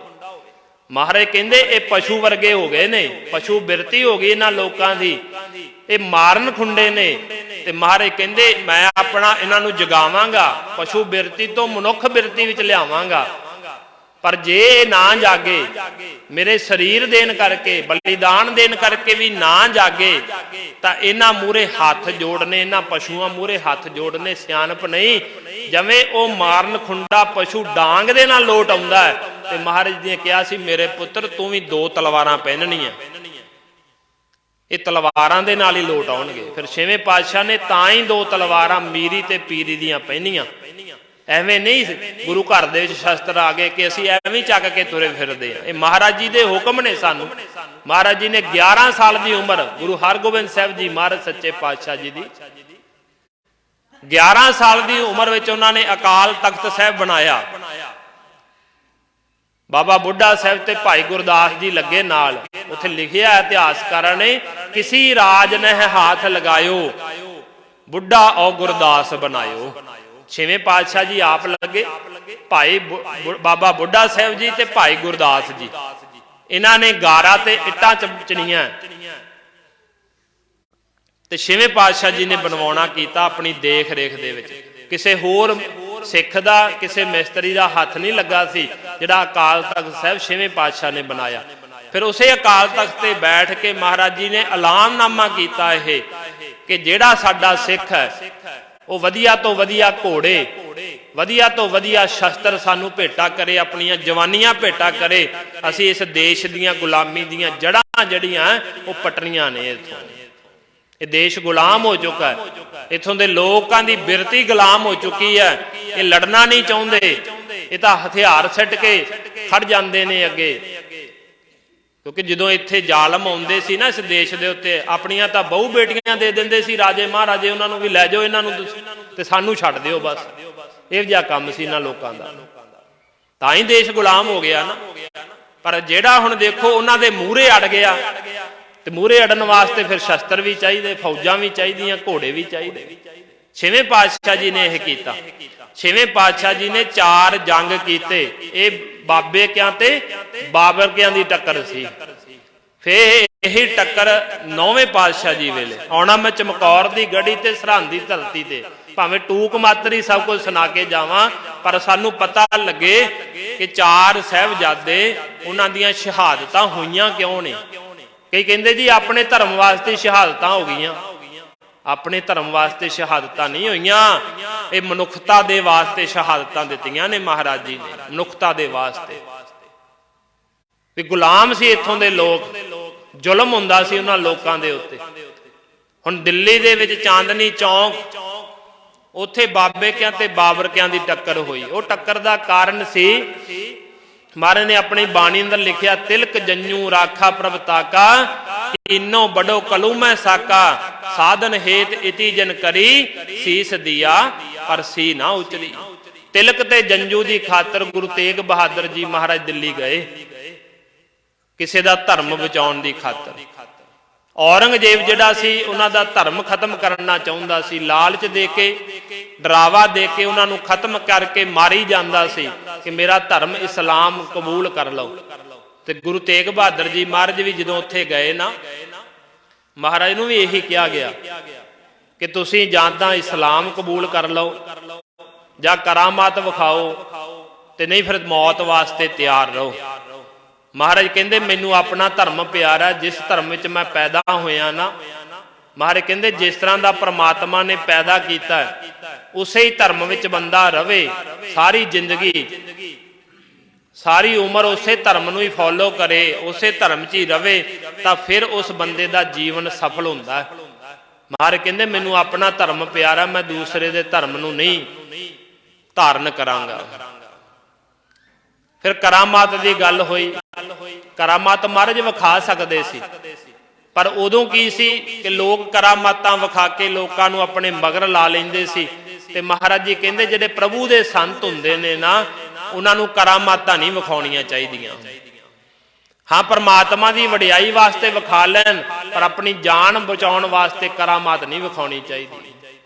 हुण जान बचाउण वास्ते सी ना करामात, शक्ति तो बहुत है गुरु तेग बहादुर महाराज के अंदर, इन्नी शक्ति नहीं हैगी। आप परमेश्वर ने महाराज, शक्ति बड़ी है महाराज के अंदर, पर अपनी जान बचाउण वास्ते महाराज जी ने करामात नहीं विखाई। नहीं तो आम बंदा हुंदा कोई, उन्होंने कहंदा औरंगजेब कि तेनू छड्ड देंगे, तू करामात विखा दे, ते बड़े लोग तैयार हो जाते करामातां विखाउण वास्ते। बड़े लोग तैयार हो जाते करामातां वास्ते भी मेरा शरीर बच जाए, मैं बच जावां। पर महाराज कहंदे मैं आया ही सिर देने वास्ते हाँ। महाराज ने उत्थे करामात नहीं विखाई। फिर कहंदे जदों महाराज नूं शहीद करन लगे ना, सतगुरु गुरु तेग बहादुर जी महाराज नूं चांदनी चौक च लिआंदा गया। सतगुरां ने इशनान किया तो उत्थे ना एक जलाद आया, कहंदा मैं खानदानी जलाद हाँ। वो तलवार लैके आया तो महाराज जी नूं कहंदा महाराज आ साडी खानदानी तलवार है, औरंगजेब की शाही तलवार, ਤੇ ਇਹ ਬੜੀ ਤਿੱਖੀ ਹੈ, ਤੇਜ਼ ਹੈ। ਹਜੇ ਵੀ ਤੁਸੀਂ ਆਪਣਾ ਜਿਹੜਾ ਫੈਸਲਾ ਬਦਲ ਲਓ। ਤਾਂ ਉਸ ਸਮੇਂ ਮਹਾਰਾਜ ਜੀ ਨੇ ਕਿਹਾ ਕਿ ਜੇ ਤੂੰ ਤੇਗ ਕੱਢ ਕੇ ਡਰਾਉਣਾ ਮੈਨੂੰ, ਮਹਾਰਾਜ ਕਹਿੰਦੇ ਮੈਂ ਵੀ ਤੇਗ ਹਾਂ। ਕਹਿੰਦੇ ਮੇਰਾ ਨਾਂ ਹੈ ਤੇਗ ਬਹਾਦਰ, ਮੈਨੂੰ ਰੁਤਬਾ ਤੇਗ ਬਹਾਦਰੀ ਦਾ ਮਿਲਿਆ। ਮਹਾਰਾਜ ਕਹਿੰਦੇ ਉੱਥੇ ਕਵੀ ਨੇ ਕਵਿਤਾ ਜੀ ਲਿਖੀ ਆ, ਉਹ ਲਿਖਦਾ ਮੈਂ ਹਾਂ ਤੇਗ, ਕੱਢ ਲੈ ਤੇਗ ਤੂੰ ਵੀ, ਇੱਕ ਨਹੀਂ ਦੋ ਨਹੀਂ ਪਰਖ ਲੈ 100 ਤੇਗਾਂ, ਮੈਨੂੰ ਰੁਤਬਾ ਹੈ ਤੇਗ ਬਹਾਦਰੀ ਦਾ, ਮੇਰੇ ਸਾਹਵੇਂ ਨਹੀਂ ਸਕਦੀਆਂ ਹੋ ਤੇਗਾਂ। ਕਹਿੰਦੇ ਤੂੰ ਮੈਨੂੰ ਤੇਗ ਕੱਢ ਕੇ ਡਰਾਉਣਾ, ਮੇਰਾ ਨਾਂ ਤੇਗ ਬਹਾਦਰ ਹੈ। ਕਹਿੰਦੇ ਮੈਂ 11 ਸਾਲ ਦੀ ਉਮਰ ਵਿੱਚ ਕਰਤਾਰਪੁਰ ਸਾਹਿਬ ਦਾ ਜੰਗ ਲੜਿਆ ਗੁਰੂ ਤੇਗ ਬਹਾਦਰ ਜੀ ਮਹਾਰਾਜ ਸੱਚੇ ਪਾਤਸ਼ਾਹ ਨੇ। 6ਵੇਂ ਪਾਤਸ਼ਾਹ ਜੀ ਨੇ ਜੰਗ ਲੜਿਆ ਨਾ ਕਰਤਾਰਪੁਰ ਸਾਹਿਬ ਦਾ, ਉਹਦੇ ਵਿੱਚ ਗੁਰੂ ਤੇਗ ਬਹਾਦਰ ਜੀ ਮਹਾਰਾਜ ਨੇ ਇੰਨੇ ਤੇਗ ਦੇ ਜੌਹਰ ਵਿਖਾਏ ਸੀ, ਦੁਸ਼ਮਣਾਂ ਦੇ ਆਹੂ ਲਾਏ ਸੀ। ਤੇ 6ਵੇਂ ਪਾਤਸ਼ਾਹ ਨੇ ਕਿਹਾ ਸੀ ਮੇਰੇ ਪੁੱਤਰ ਵਾਕਈ ਤੂੰ ਤੇਗ ਦਾ ਧਨੀ ਆ, ਤੇਗ ਬਹਾਦਰ ਹੈ। ਕਹਿੰਦੇ ਮੈਨੂੰ ਮੇਰੇ ਪਿਤਾ ਨੇ ਇਹ ਰੁਤਬਾ ਦਿੱਤਾ ਸੀ, ਇਹ ਲਕਬ ਦਿੱਤਾ ਸੀ ਤੇਗ ਬਹਾਦਰ ਦਾ। ਮੈਂ ਹਾਂ ਤੇਗ ਕੱਢ ਲੈ ਤੇਗ ਤੂੰ ਵੀ, ਇੱਕ ਨਹੀਂ ਦੋ ਨਹੀਂ ਪਰਖ ਲੈ 100 ਤੇਗਾਂ, ਮੈਨੂੰ ਰੁਤਬਾ ਹੈ ਤੇਗ ਬਹਾਦਰੀ ਦਾ, ਮੇਰੇ ਸਾਹਵੇਂ ਨਹੀਂ ਸਕਦੀਆਂ ਹੋ ਤੇਗਾਂ। ਕਹਿੰਦੇ ਤੇਗ ਕੱਢ ਕੇ ਦਰਾਉਣਾ, ਨਿੱਕੇ ਹੁੰਦਿਆਂ ਛੋਟੇ ਹੁੰਦਿਆਂ ਮੈਂ ਤੇਗਾਂ ਦੀ ਛਾਂ ਮਾਣੀ, ਬਾਪੂ ਦੀਆਂ ਪੈਨੀਆਂ 2 ਤੇਗਾਂ, ਮੇਰੇ ਪਿਤਾ ਦੀ ਅਣਖ ਬਹਾਦਰੀ ਤੇ ਰਿਹਾ ਪਰਖਦਾ ਤੇਰਾ ਪਿਓ ਤੇਗਾਂ। ਕਹਿੰਦੇ ਮੈਂ ਤਾਂ ਛੋਟੇ ਹੁੰਦਿਆਂ ਤੇਗਾਂ ਦੀ ਛਾਂ ਮਾਣੀ, ਮੇਰੇ ਬਾਪੂ 6ਵੇਂ ਪਾਤਸ਼ਾਹ ਨੇ ਮੀਰੀ ਪੀਰੀ ਦੇ ਮਾਲਕ ਨੇ 2 ਤੇਗਾਂ ਪਹਿਨੀਆਂ ਸੀ। ਫਿਰ ਮੇਰੇ ਪਿਤਾ ਦੀ ਅਣਖ ਬਹਾਦਰੀ ਤੇ ਤੇਰਾ ਪਿਓ ਸ਼ਾਹਜਹਾਂ ਉਹ ਆਪਣੀਆਂ ਤੇਗਾਂ ਪਰਖਦਾ ਰਿਹਾ। 4 ਵਾਰ ਫੌਜ ਚੜਾ ਕੇ ਲਿਆਇਆ, ਚਾਰੇ ਵਾਰ ਉਹਨੂੰ ਹਾਰ ਦਾ ਮੂੰਹ ਵੇਖਣਾ ਪਿਆ। ਪਰ ਮਹਾਰਾਜ ਜੀ ਉੱਥੇ ਕਹਿੰਦੇ ਗੁਰੂ ਤੇਗ ਬਹਾਦਰ ਮਹਾਰਾਜ ਸੱਚੇ ਪਾਤਸ਼ਾਹ ਜੀ ਕਹਿੰਦੇ ਦੇਖੀ ਆਉਂਦੇ ਭਵਿੱਖ ਅੰਦਰ, ਮੇਰੇ ਪੁੱਤਰ ਨੇ ਵਾਹੁਣੀਆਂ ਉਹ ਤੇਗਾਂ, ਉਹਦੀ ਤੇਗ ਵਿੱਚੋਂ ਜਿਹੜੀ ਤੇਗ ਨਿਕਲੂ ਲੱਖਾਂ ਹੀ ਲਏਗੀ ਤੇਰੀਆਂ ਹੋ ਤੇਗਾਂ। ਮਹਾਰਾਜ ਕਹਿੰਦੇ ਵੇਖੀ ਆਉਂਦੇ ਸਮੇਂ ਅੰਦਰ ਮੇਰੇ ਪੁੱਤਰ ਗੁਰੂ ਗੋਬਿੰਦ ਸਿੰਘ ਨੇ ਉਹ ਤੇਗ ਵਾਹੁਣੀ ਹੈ, ਉਹਦੀ ਤੇਗ ਦੇ ਵਿੱਚੋਂ ਇੱਕ ਤੇਗ ਨਿਕਲੇਗੀ। ਕਿਹੜੀ ਤੇਗ? ਖਾਲਸਾ। ਕਹਿੰਦੇ ਉਹਦੀ ਤੇਗ ਵਿੱਚੋਂ ਖਾਲਸਾ ਪੈਦਾ ਹੋਵੇਗਾ ਤੇ ਉਹ ਖਾਲਸਾ ਜਿਹੜਾ ਲੱਖਾਂ ਹੀ ਤੇਰੀਆਂ ਤੇਗਾਂ ਨੂੰ ਖੋਹ ਲਵੇਗਾ। ਤੇ ਉਸ ਖਾਲਸੇ ਨੇ ਦੇਖਿਓ ਚਮਕੌਰ ਦੀ ਗੜੀ ਦੇ ਵਿੱਚ 10 ਲੱਖ ਮੁਖਲਈਆ ਚੜ ਕੇ ਆਇਆ ਔਰੰਗਜ਼ੇਬ ਦੇ ਵੱਲੋਂ। ਫਿਰ ਪਹਾੜੀ ਰਾਜੇ 22 ਧਾਰ ਦੇ ਪਹਾੜੀ ਰਾਜੇ, 22 ਸੂਬਿਆਂ ਦੀ ਫੌਜ ਤੇ ਔਰੰਗਜ਼ੇਬ ਦੇ ਵੱਲੋਂ 10 ਲੱਖ ਫੌਜ ਦਿੱਲੀ ਤੋਂ ਆਈ ਤੇ 40 ਸਿੰਘ ਭੁੱਖੇ ਭਾਣੇ। ਕਲਗੀਧਰ ਪਾਤਸ਼ਾਹ ਨੇ ਜਦੋਂ ਜ਼ਫਰਨਾਮਾ ਲਿਖਿਆ ਨਾ ਔਰੰਗਜ਼ੇਬ ਨੂੰ, ਉਹਦੇ ਵਿੱਚ ਲਿਖਿਆ ਔਰੰਗਜ਼ੇਬ ਨੂੰ ਲਾਹਨਤ ਪਾਈ ਕਿ ਔਰੰਗਜ਼ੇਬ ਤੂੰ ਆਪਣੇ ਆਪ ਨੂੰ ਬਾਦਸ਼ਾਹ ਕਹਿਣਾ, ਤਖਤ ਦਾ ਮਾਲਕ ਕਹਿਣਾ, ਤਖਤ ਦੀ ਸ਼ੋਭਾ ਕਹਿਣਾ। ਕਹਿੰਦੇ ਇਹ ਕਿੱਥੋਂ ਦਾ ਇਨਸਾਫ ਹੈ ਕਿ ਇੱਕ ਪਾਸੇ 40 ਭੁੱਖੇ ਭਾਣੇ ਸਿੰਘ ਹੋਣ, 40 ਬੰਦੇ ਹੋਣ ਇੱਕ ਪਾਸੇ, ਤੇ ਇੱਕ ਪਾਸੇ 10 ਲੱਖ ਦਾ ਮੁਖਲਈਆ ਚੜ ਕੇ ਆ ਜਾਵੇ। ਤੂੰ ਆਪਣੇ ਆਪ ਨੂੰ ਕਹਿੰਦੇ ਬਾਦਸ਼ਾਹ ਗਿਣਦਾ। ਕਹਿੰਦੇ ਲਾਹਨਤ ਹੈ ਤੇਰੇ ਤੇ ਬਾਦਸ਼ਾਹ ਹੋਣ ਤੇ ਇਹੋ ਜਿਹਾ ਕਿ 10 ਲੱਖ ਫੌਜ ਭੇਜੀ 40 ਨੂੰ ਫੜਨ ਵਾਸਤੇ। ਉੱਥੇ ਮਹਾਰਾਜ ਨੇ ਲਿਖਿਆ ਗੁਰਸਨੇਕ ਚੇ ਚਾਰੇ ਕੁਨਦ ਚਹਿਲ ਨਾਰ ਕਿ ਬਰੋਬਰ ਆਇਦ ਬੇਖਬਰ ਨਰ। ਕਿ ਬਹੁਤ ਸਾਰੇ ਇੰਨੇ ਨਰ ਇੰਨੇ ਮਨੁੱਖ ਭੇਜ ਦਿੱਤੇ ਤੂੰ ਜਿਨ੍ਹਾਂ ਦੀ ਕੋਈ ਗਿਣਤੀ ਨਹੀਂ ਕਰ ਸਕਦਾ। ਭੁੱਖੇ ਭਾਣੇ 40 ਸਿੰਘਾਂ ਦੇ ਉੱਤੇ ਤੂੰ ਕਾਹਦਾ ਰਾਜਾ ਹੋ ਗਿਆ? ਕਹਿੰਦੇ ਬਾਦਸ਼ਾਹ ਹੋ ਗਿਆ। ਮਹਾਰਾਜ ਜੀ ਨੇ ਉੱਥੇ ਫਿਰ ਲਿਖਿਆ ਕਹਿੰਦੇ ਜਦੋਂ ਹੀਲੇ ਵਸੀਲੇ ਸਾਰੇ ਖਤਮ ਹੋ ਜਾਣ, ਕਹਿੰਦੇ ਮੈਂ ਤਲਵਾਰ ਨਹੀਂ ਚੁੱਕਣੀ ਚਾਹੁੰਦਾ ਸੀ ਮਾਰੇ, ਕਹਿੰਦੇ ਮੈਂ ਤਾਂ ਸ਼ਾਂਤੀ ਦਾ ਪ੍ਰੇਮ ਦਾ ਸੋਮਾ ਗੁਰੂ ਗੋਬਿੰਦ ਸਿੰਘ ਜੀ ਮਹਾਰਾਜ ਕਹਿੰਦੇ ਮੈਂ ਤਾਂ ਪ੍ਰੇਮ ਦਾ ਸੰਦੇਸ਼ ਦੇਣ ਆਇਆ ਦੁਨੀਆ ਨੂੰ, ਪਰ ਕਹਿੰਦੇ ਮੈਂ ਸ਼ਸਤਰ ਨਹੀਂ ਚੁੱਕਣਾ ਚਾਹੁੰਦਾ ਸੀ, ਪਰ ਤੂੰ ਮੈਨੂੰ ਮਜਬੂਰ ਕਰ ਦਿੱਤਾ। ਤੇ ਉੱਥੇ ਕਲਗੀਧਰ ਪਾਤਸ਼ਾਹ ਨੇ ਫਿਰ ਬਚਨ ਲਿਖੇ ਚੂੰਕਾਰ ਅਜ ਹਮਾ ਹੀਲ ਤੇ ਦਰ ਗੁਜਸ਼ਤ ਹਲਾਲ ਅਸਤਰ ਮੁਰਦਨ ਬਾ ਸ਼ਮਸ਼ੀਰ ਦਸ। ਕਿ ਜਦੋਂ ਸਾਰੇ ਹੀਲੇ ਵਸੀਲੇ ਖਤਮ ਹੋ ਜਾਣ, ਸਿਰ ਤੋਂ ਪਾਣੀ ਲੰਘ ਜਾਵੇ, ਮਹਾਰਾਜ ਕਹਿੰਦੇ ਉਦੋਂ ਸ਼ਸਤਰਾਂ ਨੂੰ ਹੱਥ ਪਾਉਣਾ ਜਾਇਜ਼ ਹੈ। ਮਹਾਰਾਜ ਕਹਿੰਦੇ ਤੂੰ ਸਾਰੇ ਹੀਲੇ ਵਸੀਲੇ ਖਤਮ ਕਰ ਦਿੱਤੇ। ਮੇਰੇ ਪਿਤਾ ਆਏ ਤੇਰੇ ਕੋਲੇ ਤੈਨੂੰ ਸਮਝਾਉਣ, ਪਰ ਤੈਨੂੰ ਗਿਆਨ ਨਹੀਂ ਆਇਆ, ਤੂੰ ਉਹਨਾਂ ਦੀ ਗੱਲ ਨਹੀਂ ਮੰਨੀ, ਤੂੰ ਉਹਨਾਂ ਨੂੰ ਸ਼ਹੀਦ ਕਰ ਦਿੱਤਾ। ਤਾਂ ਕਰਕੇ ਕਹਿੰਦੇ ਮੈਨੂੰ ਸ਼ਸਤਰਾਂ ਨੂੰ ਹੱਥ ਪਾਉਣਾ ਪਿਆ ਕਿ ਜਦੋਂ ਤੂੰ ਗਿਆਨ ਨਾਲ ਸਮਝਿਆ ਹੀ ਨਹੀਂ। ਅੱਜ ਕਈ ਲੋਕ ਸਾਡੇ ਪ੍ਰਚਾਰਕ ਵੀ ਕਹਿੰਦੇ ਜੀ ਗਿਆਨ ਨਾਲ ਸਮਝਾ ਲਓ ਕਿਸੇ ਨੂੰ, ਤੁਸੀਂ ਸ਼ਸਤਰ ਕਿਉਂ ਚੱਕੀ ਫਿਰਦੇ? ਪਰ ਜਦੋਂ ਹੁਣ ਗਿਆਨ ਨਾਲ ਕੋਈ ਸਮਝਦਾ ਹੀ ਨਹੀਂ, ਗਿਆਨ ਨਾਲ ਸਮਝਣ ਵਾਲਿਆਂ ਨੂੰ ਤਾਂ ਤੱਤੀ ਤਵੀ ਤੇ ਬਿਠਾ ਦਿੱਤਾ ਗਿਆ। ਜਿਹੜੇ ਗਿਆਨ ਨਾਲ ਸਮਝਾਉਣ ਗਏ, ਜਿਹੜੇ ਗਿਆਨ ਨਾਲ ਸਮਝਾਉਣ ਗਏ ਉਹਨਾਂ ਨੂੰ ਦਿੱਲੀ ਵਿੱਚ ਸ਼ਹੀਦ ਕਰ ਦਿੱਤਾ ਗਿਆ। ਹੁਣ ਜਦੋਂ ਕੋਈ ਗਿਆਨ ਦੀ ਬੋਲੀ ਨਾ ਸਮਝੇ, ਸਮਝਣਾ ਹੀ ਨਾ ਚਾਹਵੇ, ਫਿਰ ਉਹਦੇ ਵਾਸਤੇ ਤਾਂ ਮਹਾਰਾਜ ਕਹਿੰਦੇ ਸ਼ਸਤਰ ਚੱਕਣਾ ਜਾਇਜ਼ ਹੈ ਨਾ। ਫਿਰ ਗੁਰੂ ਤੇਗ ਬਹਾਦਰ ਜੀ ਮਹਾਰਾਜ ਨੇ ਕਿਹਾ ਸੀ ਉਹ ਤੇਗ ਨਿਕਲੇਗੀ। ਤੇ ਫਿਰ ਮਹਾਰਾਜ ਜੀ ਨੇ ਜਿੱਦਣ ਆਪਣੇ ਪਿਤਾ ਦੇ ਸੀਸ ਦਾ ਸੰਸਕਾਰ ਕੀਤਾ ਨਾ, ਆਨੰਦਪੁਰ ਸਾਹਿਬ ਸੀਸਗੰਜ ਗੁਰਦੁਆਰਾ ਸਾਹਿਬ ਸੰਸਕਾਰ ਕਰਕੇ ਮਹਾਰਾਜ ਜੀ ਨੇ ਸਾਹਮਣੇ ਇੱਕ ਅਕਾਲ ਬੁੰਗਾ ਬਣਾਇਆ ਸੀ। ਉੱਥੇ ਖੜ ਕੇ ਮਹਾਰਾਜ ਜੀ ਨੇ ਐਲਾਨਨਾਮਾ ਕੀਤਾ। ਇਹ ਐਲਾਨਨਾਮਾ ਕਿ ਮੈਂ ਸਿੱਖ ਨੂੰ ਇਹੋ ਜਿਹਾ ਸਰੂਪ ਦੇਵਾਂਗਾ ਜਿਹੜਾ ਲੱਖਾਂ ਲੋਕਾਂ ਵਿੱਚ ਵੀ ਖੜਾ ਹੋਵੇਗਾ ਤੇ ਦਿਸੇਗਾ ਕਿ ਇਹ ਗੁਰੂ ਗੋਬਿੰਦ ਸਿੰਘ ਜੀ ਮਹਾਰਾਜ ਦਾ ਸਿੰਘ ਹੈ, ਲੁਕ ਨਹੀਂ ਸਕੇਗਾ ਕਦੇ। ਫਿਰ ਮਹਾਰਾਜ ਜੀ ਨੇ ਰਣਜੀਤ ਨਗਾਰਾ ਬਣਾਇਆ, ਪਹਾੜੀਆਂ ਗੂੰਜੀਆਂ, ਤੇ ਉਹ ਪਹਾੜੀਆਂ ਦੇ ਵਿੱਚੋਂ ਜਦੋਂ ਗੂੰਜ ਨਿਕਲੀ ਤੇ ਜਿਹੜੇ ਦੁਸ਼ਟ ਪਾਪੀ ਲੋਕ ਸੀ ਉਹ ਮਹਾਰਾਜ ਜੀ ਦੇ ਵੈਰੀ ਬਣ ਗਏ ਸਾਰੇ। ਉਹ ਭਾਵੇਂ ਪਹਾੜੀ ਰਾਜੇ 22 ਧਾਰ ਦੇ ਹੋਣ, ਕਿਉਂਕਿ ਉਹ ਤਾਂ ਗੁਲਾਮ ਸੀ। ਇੱਥੇ ਤਾਂ ਮੁਸਲਮਾਨਾਂ ਦਾ ਰਾਜ ਸੀ ਨਾ ਇਸ ਦੇਸ਼ ਤੇ 22 ਧਾਰ ਦੇ ਰਾਜੇ ਤਾਂ ਟੈਕਸ ਭਰਦੇ ਸੀ, ਗੁਲਾਮ ਸੀ। ਜਿਵੇਂ ਉੱਤੋਂ ਹੁਕਮ ਹੋਣਾ ਸੀ ਗੁਲਾਮਾਂ ਨੂੰ ਉਵੇਂ ਹੀ ਕਰਨਾ ਸੀ। 22 ਧਾਰ ਦੇ ਰਾਜੇ ਕਈ ਵਾਰ ਮਹਾਰਾਜ ਦੇ ਨਾਲ ਵੀ ਲੜ ਪੈਂਦੇ ਸੀ ਤੇ ਕਈ ਵਾਰ ਮਹਾਰਾਜ ਦੇ ਨਾਲ ਸੁਲਾਹ ਵੀ ਕਰ ਲੈਂਦੇ ਸੀ।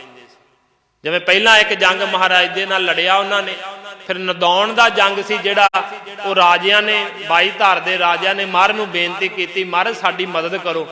ਤੇ ਮਹਾਰਾਜ ਕਹਿੰਦੇ ਚਲੋ ਇਹ ਸ਼ਰਨ ਵਿੱਚ ਆਏ, ਮਹਾਰਾਜ ਨੇ ਉਹਨਾਂ ਦੀ ਮਦਦ ਕੀਤੀ। ਨਦੌਣ ਦਾ ਜੰਗ ਕਲਗੀਧਰ ਪਾਤਸ਼ਾਹ ਨੇ ਤੇ 22 ਧਾਰ ਦੇ ਰਾਜਿਆਂ ਨੇ ਇਕੱਠਿਆਂ ਨੇ ਹੋ ਕੇ ਤੁਰਕਾਂ ਦੀ ਫੌਜ ਨਾਲ ਲੜਿਆ। ਉਹ ਆਪਣੇ ਮਤਲਬ ਵਾਸਤੇ ਗੁਰੂ ਨੂੰ ਵਰਤ ਲੈਂਦੇ ਸੀ 22 ਧਾਰ ਦੇ ਰਾਜੇ। ਜਦੋਂ ਪਤਾ ਲੱਗਦਾ ਸੀ ਕਿ ਹੁਣ ਤੁਰਕਾਂ ਦੀ ਫੌਜ ਜ਼ਿਆਦੀ ਆ ਗਿਣਤੀ ਵਿੱਚ, ਉਦੋਂ ਗੁਰੂ ਨੂੰ ਵਰਤ ਲੈਂਦੇ ਸੀ, ਨਹੀਂ ਤੇ ਗੁਰੂ ਤੋਂ ਉਲਟ ਹੋ ਜਾਂਦੇ ਸੀ।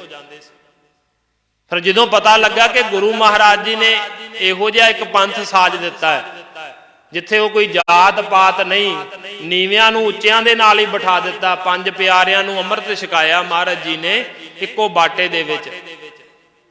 ਤੇ ਮਹਾਰਾਜ ਨੇ ਉਹਨਾਂ ਨੂੰ ਕਿਹਾ ਕਿ ਤੁਸੀਂ ਵੀ ਅੰਮ੍ਰਿਤ ਛਕੋ। ਕਹਿੰਦੇ ਨਾ ਮਹਾਰਾਜ, ਅਸੀਂ ਨਹੀਂ ਅੰਮ੍ਰਿਤ ਛਕਣਾ। ਤੁਸੀਂ ਆ ਜਿਹੜੇ ਨੀਵੇਂ ਲੋਕ ਨੇ ਇਹਨਾਂ ਨੂੰ ਲੈ ਕੇ ਕਹਿੰਦੇ ਆ ਕਿ ਇਸ ਦੇਸ਼ ਦੀਆਂ ਗੁਲਾਮੀ ਦੀਆਂ ਜੜ੍ਹਾਂ ਅਸੀਂ ਪੱਟਾਂਗੇ। ਇਹ ਤਾਂ ਚਿੜੀਆਂ ਨੇ ਮਹਾਰਾਜ, ਇਹਨਾਂ ਚਿੜੀਆਂ ਤੋਂ ਤੁਸੀਂ ਕੀ ਕਰਾਓਗੇ? ਤੇ ਫਿਰ ਕਲਗੀਧਰ ਪਾਤਸ਼ਾਹ ਨੇ ਕਿਹਾ ਸੀ ਇਹਨਾਂ ਚਿੜੀਆਂ ਕੋਲੋਂ ਹੀ ਮੈਂ ਬਾਜ ਮਰਾਵਾਂਗਾ।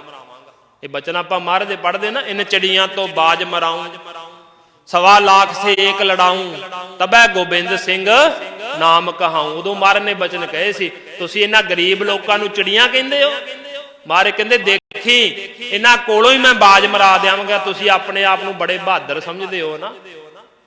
ਫਿਰ ਮਹਾਰਾਜ ਨੇ ਇਹ ਵੀ ਬਚਨ ਕਹੇ ਸੀ, ਜਿਨਕੀ ਜਾਤ ਬਰਨ ਕੁਲ ਨਾਹੀ, ਸਰਦਾਰੀ ਨੇ ਭਈ ਕਦਾਈ, ਤਿਨਹੀ ਕੋ ਸਰਦਾਰ ਬਣਾਉ, ਤਬੈ ਗੋਬਿੰਦ ਸਿੰਘ ਨਾਮ ਕਹਾਊ। ਜਿਨ੍ਹਾਂ ਦੇ ਲੋਕਾਂ ਕੋਲੇ ਕੋਈ ਸਰਦਾਰੀ ਨਹੀਂ ਸੀ ਨਾ, ਵੀ ਲੋਕ ਲੰਘਦੇ ਸੀ ਤੇ ਵੱਡੇ ਜਿਹੜੇ ਲੋਕ ਆਪਣੇ ਆਪ ਨੂੰ ਉੱਚੇ ਗਿਣਦੇ ਸੀ, ਉਹ ਪਰਛਾਵਾਂ ਵੀ ਪੈ ਜਾਂਦਾ ਸੀ ਤੇ ਨਹਾਉਣ ਤੁਰ ਪੈਂਦੇ ਸੀ ਕਿ ਅਸੀਂ ਭਰੇਟੇ ਗਏ। ਮਹਾਰਾਜ ਕਹਿੰਦੇ ਮੈਂ ਉਹਨਾਂ ਲੋਕਾਂ ਨੂੰ ਸਰਦਾਰ ਬਣਾਵਾਂਗਾ। ਸਰਦਾਰੀਆਂ ਅੱਜ ਸਾਨੂੰ ਦਿੱਤੀਆਂ ਨਾ ਜਿਹੜੀਆਂ, ਇਹ ਗੁਰੂ ਗੋਬਿੰਦ ਸਿੰਘ ਜੀ ਮਹਾਰਾਜ ਦੀਆਂ ਬਖਸ਼ੀਆਂ ਹੋਈਆਂ। ਫਿਰ ਪਹਾੜੀ ਰਾਜੇ ਮਹਾਰਾਜ ਦੇ ਵਿਰੋਧੀ ਹੋ ਗਏ, ਤੁਰਕ ਵੀ ਵਿਰੋਧੀ ਮਹਾਰਾਜ ਦੇ। ਫਿਰ 7 ਮਹੀਨੇ ਘੇਰਾ ਪਿਆ ਰਿਹਾ ਆਨੰਦਪੁਰ ਸਾਹਿਬ ਨੂੰ। ਮਈ ਮਹੀਨੇ ਵਿੱਚ ਘੇਰਾ ਆਰੰਭ ਹੋਇਆ ਤੇ ਦਸੰਬਰ 7 ਤੇ 8 ਮਹੀਨੇ ਬਣ ਜਾਂਦੇ। 8ਵਾਂ ਮਹੀਨਾ ਮਈ ਤੋਂ ਘੇਰਾ ਸ਼ੁਰੂ ਹੋਇਆ। ਹੁਣ ਘੇਰਾ ਜਦੋਂ ਸ਼ੁਰੂ ਹੋ ਗਿਆ ਤੇ ਕਿਲੇ ਵਿੱਚ ਸਭ ਕੁਝ ਹੀ ਖਤਮ ਹੋ ਗਿਆ। ਜਿੰਨਾ ਰਾਸ਼ਨ ਪਾਣੀ ਸੀ ਉਹ ਖਤਮ ਹੋ ਗਿਆ। ਸਿੰਘਾਂ ਨੇ ਦਰਖਤਾਂ ਦੀਆਂ ਛਿਲਕਾਂ ਲਾ ਲਾ ਕੇ, ਪੱਤੇ ਉਬਾਲ ਕੇ ਪੀਤੇ। ਸਾਡੇ ਇਤਿਹਾਸਕਾਰ ਲਿਖਦੇ ਕਿ ਸਿੰਘਾਂ ਦੀਆਂ ਨਾ ਨਾੜਾਂ ਦਿਸਣ ਲੱਗ ਪਈਆਂ ਸੀ, ਹੱਡੀਆਂ ਦਿਸਣ ਲੱਗ ਪਈਆਂ ਸੀ, ਸਰੀਰ ਇੰਨੇ ਸੁੱਕ ਗਏ। ਉਹਨਾਂ ਨੇ ਕਮਰ ਕੱਸੇ ਬੰਨ ਲਏ ਵੀ ਸਾਨੂੰ ਭੁੱਖ ਹੀ ਨਾ ਲੱਗੇ, ਖਾਣ ਨੂੰ ਤਾਂ ਕੁਝ ਹੈ ਨਹੀਂ ਸੀ, ਸਰੀਰ ਸੁੱਕ ਗਏ। ਉਹਨਾਂ ਨੇ ਕਮਰ ਕੱਸੇ ਘੁੱਟ ਕੇ ਢਿੱਡਾਂ ਨਾਲ ਬੰਨ ਲਏ ਕਿ ਸਾਨੂੰ ਭੁੱਖ ਹੀ ਨਾ ਲੱਗੇ, ਅੰਦਰਾਂ ਤੜਫਣ ਹੀ ਨਾ, ਅਸੀਂ ਲੜੀ ਜਾਣਾ ਬਸ। ਕਿੱਡਾ ਸਿਦਕ ਹੋਵੇਗਾ ਉਹਨਾਂ ਦੇ ਅੰਦਰ ਦੇਖੋ। ਫਿਰ ਕਹਿੰਦੇ ਕਈ ਵਾਰ ਸਿੰਘ ਬਾਹਰ ਜਾਂਦੇ ਨਾ, ਹੁਣ ਘੇਰਾ ਬੜਾ ਲੰਮਾ ਸੀ, 7 ਮਹੀਨੇ ਹੋ ਗਏ ਸੀ, ਤੇ ਸਿੰਘਾਂ ਨੇ ਸ਼ੁਰੂ ਵਿੱਚ ਜਦੋਂ ਰਸਦ ਪਾਣੀ ਮੁੱਕ ਗਿਆ 4 ਸਿੰਘ ਬਾਹਰ ਜਾਂਦੇ, ਮੁਗਲਾਂ ਦੀਆਂ ਫੌਜਾਂ ਤੁਰਕਾਂ ਦੀਆਂ ਫੌਜਾਂ ਨੂੰ ਲੁੱਟਦੇ ਮਾਰਦੇ। 2 ਸਿੰਘ ਉੱਥੇ ਸ਼ਹੀਦ ਹੋ ਜਾਂਦੇ ਤੇ 2 ਸਿੰਘ ਕੋਈ ਰਾਸ਼ਨ ਪਾਣੀ ਲੈ ਕੇ ਵਾਪਸ ਮੁੜਦੇ ਸੀ। ਬੜੀਆਂ ਸ਼ਹਾਦਤਾਂ ਹੋਈਆਂ। ਪਰ ਜਦੋਂ ਇਹ ਸਰਦੀ ਸ਼ੁਰੂ ਹੋ ਗਈ, ਪਹਾੜੀ ਰਾਜੇ ਤੇ ਤੁਰਕ ਜਿਹੜੇ ਬਾਹਰ ਬੈਠੇ ਸੀ, ਹੁਣ ਉਹਨਾਂ ਦੇ ਸਿਪਾਹੀ ਬਿਮਾਰ ਹੋਣੇ ਸ਼ੁਰੂ ਹੋ ਗਏ ਠੰਡ ਦੇ ਨਾਲ। ਤੰਬੂਆਂ ਵਿੱਚ ਕਿੱਥੇ ਰਿਹਾ ਜਾਣਾ ਸੀ। फिर उन्होंने स्कीम बनाई कि गुरु ने किला नहीं छड्डना, आप इहदे नाल छल फरेब करिए। पहला उन्होंने सौं खाधी, पहले पहाड़ी राजियां ने सौं खाधी, अपनी गां बना के भेजी आटे की कि सानू गां की सौं लगे, असी महाराज तुहानू कुछ नहीं कवांगे। महाराज ने कहा कि ये पत्थर लोग ने, पत्थरां की पूजा करते करते पत्थर ही हो गए ने, इन्हां ते विश्वास नहीं करना, भी ये झूठे ने बाई धार दे राजे। फिर उस तो बाद महाराज जी ने उत्थे परख भी लई। फिर तुरकां दे विचों नरंगा सी जिहड़ा, उहने भी सौं खाधी, कुरान की कसम खाधी। महाराज जी तो किला सिंह कह के, महाराज ने सिंघां ने कह के महाराज तो किला छड़ा लिया। महाराज छड्डना नहीं चाहुंदे सी। महाराज कहंदे सिंघां नूं, सिंघो जिन्ना भी नुकसान होया किला छड्डण दा, वो सारा तुहाडा होना है। मैनू ना कहो मुड़ के कि असी गुरु के कहण ते किला छड्डिया, भी मैं नहीं चाहुंदा तुसीं किला छड्डो, तुहाडा नुकसान होवे, उस नुकसान के जिम्मेवार तुसीं होवोगे। माता गुजर कौर जी ने भी कहा कि पुत्र तैनू पता है झूठे लोग ने, अपने धर्म दे विच प्रपक्क नहीं, पर दुनिया नूं दस, जे तू अज सौंहां खांदे ने, अज तू किला ना छड्डिया ते लोकां ने आउण वाले समय विच कहना है कि की गल गुरु गोबिंद सिंह जी महाराज एवें ही हठ करी गए, जिद करी गए, वो तो सौंहां खांदे सी, किला छड्ड दिंदे, इन्ना नुकसान नहीं होना सी। अज तर्क का जमाना ना, भी हर चीज़ ते तर्क। साडे धर्म में तर्क हर चीज़ ते, भी अमृत वेले क्यों उठना जी, बाणी क्यों पढ़नी है जी, अमृत क्यों छकना जी, कथा क्यों सुननी है जी, गुरुद्वारे क्यों जाना जी, हर चीज़ ते तर्क। हुण देखियो भाई अमृतपाल सिंह चंगा ही काम कर रहे हैं ना, भी असी लोग पंजाब की धरती के जिहड़े लोग है, साडे नौजवान नशे करदे, कोई परिवार होवेगा जिहदे विच कोई बचिया होवेगा, नहीं तो कोई ना कोई नशा हरेक घर दे विच एक नौजवान हैगा, ते मर भी बहुत गए, लखां की गिनती विच मर गए। ते असीं सरकारां दा पिट स्यापा करदे हां, सारी करदे हैं ना कि नशे बंद होने चाहिए, सरकारां कुछ नहीं करदियां पईयां। पर जे हुण भाई अमृतपाल सिंह आया, उन्हें नौजवानों को जगाया कि भाई तुसी अपने आनंदपुर आओ, गुरु कोल आओ, अपने घर आओ। असल च आनंदपुर आना की है, अमृत छकना, भी गुरु नाल जुड़ो। ते नौजवान जे नशे छड्ड के गुरु वाले बन रहे, तो माता पिता नूं तां सीसां देनियां चाहिदियां ना, सानू उन्हां दा साथ देना चाहिए, पर असीं उहदियां ही लत्तां खिच्ची जाने, तर्क करी जाने जी ये तो सारियां नूं मरवा देगा, भी अगे भी मरी जाते नशे खा खा के, अगे किहड़ा कोई तरक्कियां करी जाते आ। नौजवान माता पिता के सामने, नौजवान चढ़दी उम्र के नौजवान मर गए किन्ने, माता पिता नूं जाके पुछो तो सही, उन्हां दे जिन्हां दे जवाक मरे आ नशियां नाल, भी किड्डा वड्डा दुख है माता पिता दे बैठियां पुत्रां दा चले जाना। ते जे वो बच जाणगे, अमृत छक लैणगे, गुरु वाले बन जाणगे, ते महाराज ने उन्हां ते किरपा करती, वो नशियां तो टल जाणगे, ते कोई भला ही है ना फिर उन्हां दा। पर असी फिर क्योंकि तर्क है ना साडे कोले, हर चीज़ दे तर्क। जे उन्हें कह दिता है तो अकाल तख्त साहब तो भी हुक्मनामा जारी होया सी कि गुरु घर विच कुर्सियां नहीं लग सकदियां, पर साडे लोकां ने उहदा भी विरोध कीता। हर चीज़ का विरोध करना सी, बस हर चीज़ का, हर मिथ्या ही होया कि असी गुरु की गल गुरमत नहीं धारण करनी, कुबुद्धे लोग हाँ असी। महाराज ने तां ही कहा सी परमात्मा ने कि तू दुनिया च जाके धर्म चला, जहां तहां तुम धर्म चलाए, कुबुद्ध करन ते लोग हटाए। भी जेडे कुबुद्धे लोग ने, खोटे लोग ने ना, उन्होंने हटा, पर असी उही खोटे लोग ही बनना चाहुंदे हैं। बहुत थाई विरोध होया कुर्सियां दा, बहुत थाई लोगों ने कहा जी असी बुढ़े, पर बाबा बुढ़ा साहब जी नाल तो नहीं कोई बुढ़ा हैगा। 90 साल की उम्र च जाके हैड ग्रंथी बने, वो 90 साल की उम्र च, 125 साल की उम्र भोगी, तो बाबा बुढ़ा साहब जी हरमंदर साहब चौंकड़ा मार के बहिंदे रहे। उन्होंने नाल तो नहीं कोई बुढ़ा, 90 साल की उम्र चौंकड़ा मारिया उन्होंने। उन्होंने तो नहीं कुर्सी भाली। महाराज ने कहा कि महाराज जी तू मैनू हैड ग्रंथी बनाना तो मैनू कुर्सी दियो। बाबा बुढ़ा साहब ने कुर्सी मंगी नहीं, मंगी ना। बाणी पढ़ रही है, गुरु कोलों तो तंदुरुस्ती मंगी है असी, महाराज साडे ते किरपा करो भी साडे गोडे सही चलते रहन, साडा शरीर तंदुरुस्त रहे, असी तेरे दर ते आके चौंकड़ा मार के गुरमुख बैठो। मारे बाणी कहते गुरमुख बैठो सफा विछाए, आ सफा चादरां दरियां विछा के बैठन का हुक्म है सानू गुरु के सामने। ਆ ਜਿਹੜਾ ਕਲਚਰ ਹੈ ਨਾ ਕੁਰਸੀਆਂ ਵਾਲਾ, ਇਹ ਈਸਾਈਆਂ ਦਾ। ਅਸੀਂ ਅੱਧੇ ਈਸਾਈ ਆ, ਭਾਵੇਂ ਤੁਹਾਨੂੰ ਇਹ ਗੁੱਸਾ ਲੱਗੇ ਇਸ ਗੱਲ ਦਾ। ਆ ਰਿੰਗ ਸਰਮਣੀ ਵਿਆਹਾਂ ਤੋਂ ਪਹਿਲਾਂ ਸਾਰੇ ਕਰਦੇ ਆ, ਪਤਾ ਹੈ ਕਿਹਨਾਂ ਦੀ ਰੀਤੀ ਆ? ਈਸਾਈਆਂ ਦੀ। ਜਦੋਂ ਰੀਤੀਆਂ ਹੀ ਅਸੀਂ ਈਸਾਈਆਂ ਵਾਲੀਆਂ ਕਰਦੇ ਪਏ, ਸਿੱਖ ਨਹੀਂ ਅਸੀਂ ਹੈਗੇ, ਬਾਹਰੋਂ ਵੇਸ ਸਾਡਾ ਸਿੱਖਾਂ ਦਾ ਹੀ ਹੈ। ਦਸਤਾਰ ਬੰਨ ਲਈ, ਕੇਸ ਰੱਖ ਲਏ, ਦਾੜਾ ਰੱਖ ਲਿਆ, ਤੇ ਵਿਆਹ ਸਮੇਂ ਰਿੰਗ ਸਰਮਣੀ ਕਰੀ ਜਾਂਦੇ। ਰਿੰਗ ਸਰਮਣੀ ਕਿਹਦੀ ਰੀਤੀ ਆ? ਅੰਗੂਠੀ ਪਾਉਣੀ ਕੌਣ ਪਾਉਂਦੇ ਆ? ਈਸਾਈ ਪਾਉਂਦੇ ਆ, ਤੇ ਅਸੀਂ ਵੀ ਪਾਉਣੀ ਸ਼ੁਰੂ ਕਰਤੀ। ਲਓ, ਈਸਾਈ ਤਾਂ ਹੈਗੇ ਆ ਅਸੀਂ। ਜਨਮ ਦਿਨ ਮਨਾਉਣਾ, ਕੇਕ ਕੱਟਣਾ, ਸਾਰੇ ਮਨਾਉਂਦੇ ਨਾ ਆਪਣੇ ਬੱਚਿਆਂ ਦਾ ਜਨਮ ਦਿਨ, ਕੇਕ ਕੱਟਦੇ ਆ ਨਾ। ਕੇਕ ਕੌਣ ਕੱਟਦਾ ਹੈ? ਈਸਾਈ ਕੱਟਦੇ। ਅਸੀਂ ਜੇ ਜਨਮ ਦਿਨ ਮਨਾਉਣਾ ਗੁਰਮਤਿ ਅਨੁਸਾਰ ਅਸੀਂ ਮਨਾ ਸਕਦੇ ਹਾਂ ਆਪਣੇ ਬੱਚੇ ਦਾ। ਉਹਨੂੰ ਕੋਈ ਧਾਰਮਿਕ ਕਿਤਾਬ ਦਿੱਤੀ ਜਾਵੇ ਪੜ੍ਹਨ ਵਾਸਤੇ, ਵੀ ਬੱਚੇ ਦਾ ਜਨਮ ਦਿਨ ਹੈ, ਗੁਰਮਤਿ ਅਨੁਸਾਰ ਹਰੇਕ ਚੀਜ਼ ਮਨਾਉਣੀ। ਹੁਣ ਮੱਸਿਆ ਪੁੰਨਿਆ ਸੰਗਰਾਂਦ ਹੈ, ਪਹਿਲਾਂ ਵੀ ਲੋਕ ਮਨਾਉਂਦੇ ਸੀ, ਪਰ ਉਹਨੂੰ ਗੁਰਮਤਿ ਅਨੁਸਾਰ ਮਹਾਰਾਜ ਨੇ ਰੰਗ ਦਿੱਤਾ ਵੀ ਜਿੱਦਣ ਮੱਸਿਆ ਪੁੰਨਿਆ ਵਾਲੇ ਦਿਨ ਲੋਕ ਇਕੱਠੇ ਹੁੰਦੇ ਆ। ਅਸਲ 'ਚ ਇਕੱਠ ਦਾ ਕਾਰਨ ਸੀ ਮਹਾਰਾਜ ਦਾ, ਬਸ ਵੀ ਮੱਸਿਆ ਵਾਲੇ ਨੂੰ ਲੋਕ ਦਿਨ ਇਕੱਠੇ ਹੋ ਜਾਂਦੇ ਆ, ਸੰਗਰਾਂਦ ਨੂੰ ਇਕੱਠੇ ਹੋ ਜਾਂਦੇ, ਉਸ ਦਿਨ ਉਹਨਾਂ ਨੂੰ ਗੁਰਮਤਿ ਦਾ ਉਪਦੇਸ਼ ਗੁਰਬਾਣੀ ਨਾਲ ਜੋੜ ਦਿੱਤਾ ਜਾਵੇ। ਇਹ ਕਾਰਨ ਹੈ ਸੰਗਰਾਂਦ ਮੱਸਿਆ ਪੁੰਨਿਆ ਮਨਾਉਣ ਦਾ। ਹੋਰ ਅਸੀਂ ਇਹ ਦਿਨਾਂ ਨੂੰ ਚੰਗੇ ਨਹੀਂ ਸਮਝਦੇ, ਗੱਲ ਹੈ ਗੁਰੂ ਨਾਲ ਜੋੜਨ ਦੀ, ਵੀ ਉਸ ਦਿਨ ਗੁਰੂ ਦਾ ਉਪਦੇਸ਼ ਦਿੱਤਾ ਜਾਵੇ। ਅਸੀਂ ਆਪਣੇ ਬੱਚੇ ਦਾ ਜੇ ਜਨਮ ਦਿਨ ਮਨਾਉਣਾ ਵੀ ਹੈ ਤਾਂ ਇਸ ਤਰੀਕੇ ਨਾਲ ਮਨਾਈਏ, ਉਹਨੂੰ ਕੋਈ ਧਾਰਮਿਕ ਕਿਤਾਬ ਦੇਵੇ। ਜਿਵੇਂ ਹੁਣ ਆ ਪੋਹ ਦੇ ਦਿਨ ਚੱਲਦੇ ਨਾ, ਤੇ ਪੋਹ ਦੀਆਂ ਰਾਤਾਂ ਇੱਕ ਕਿਤਾਬ ਹੈ, ਪੋਹ ਦੀਆਂ ਰਾਤਾਂ।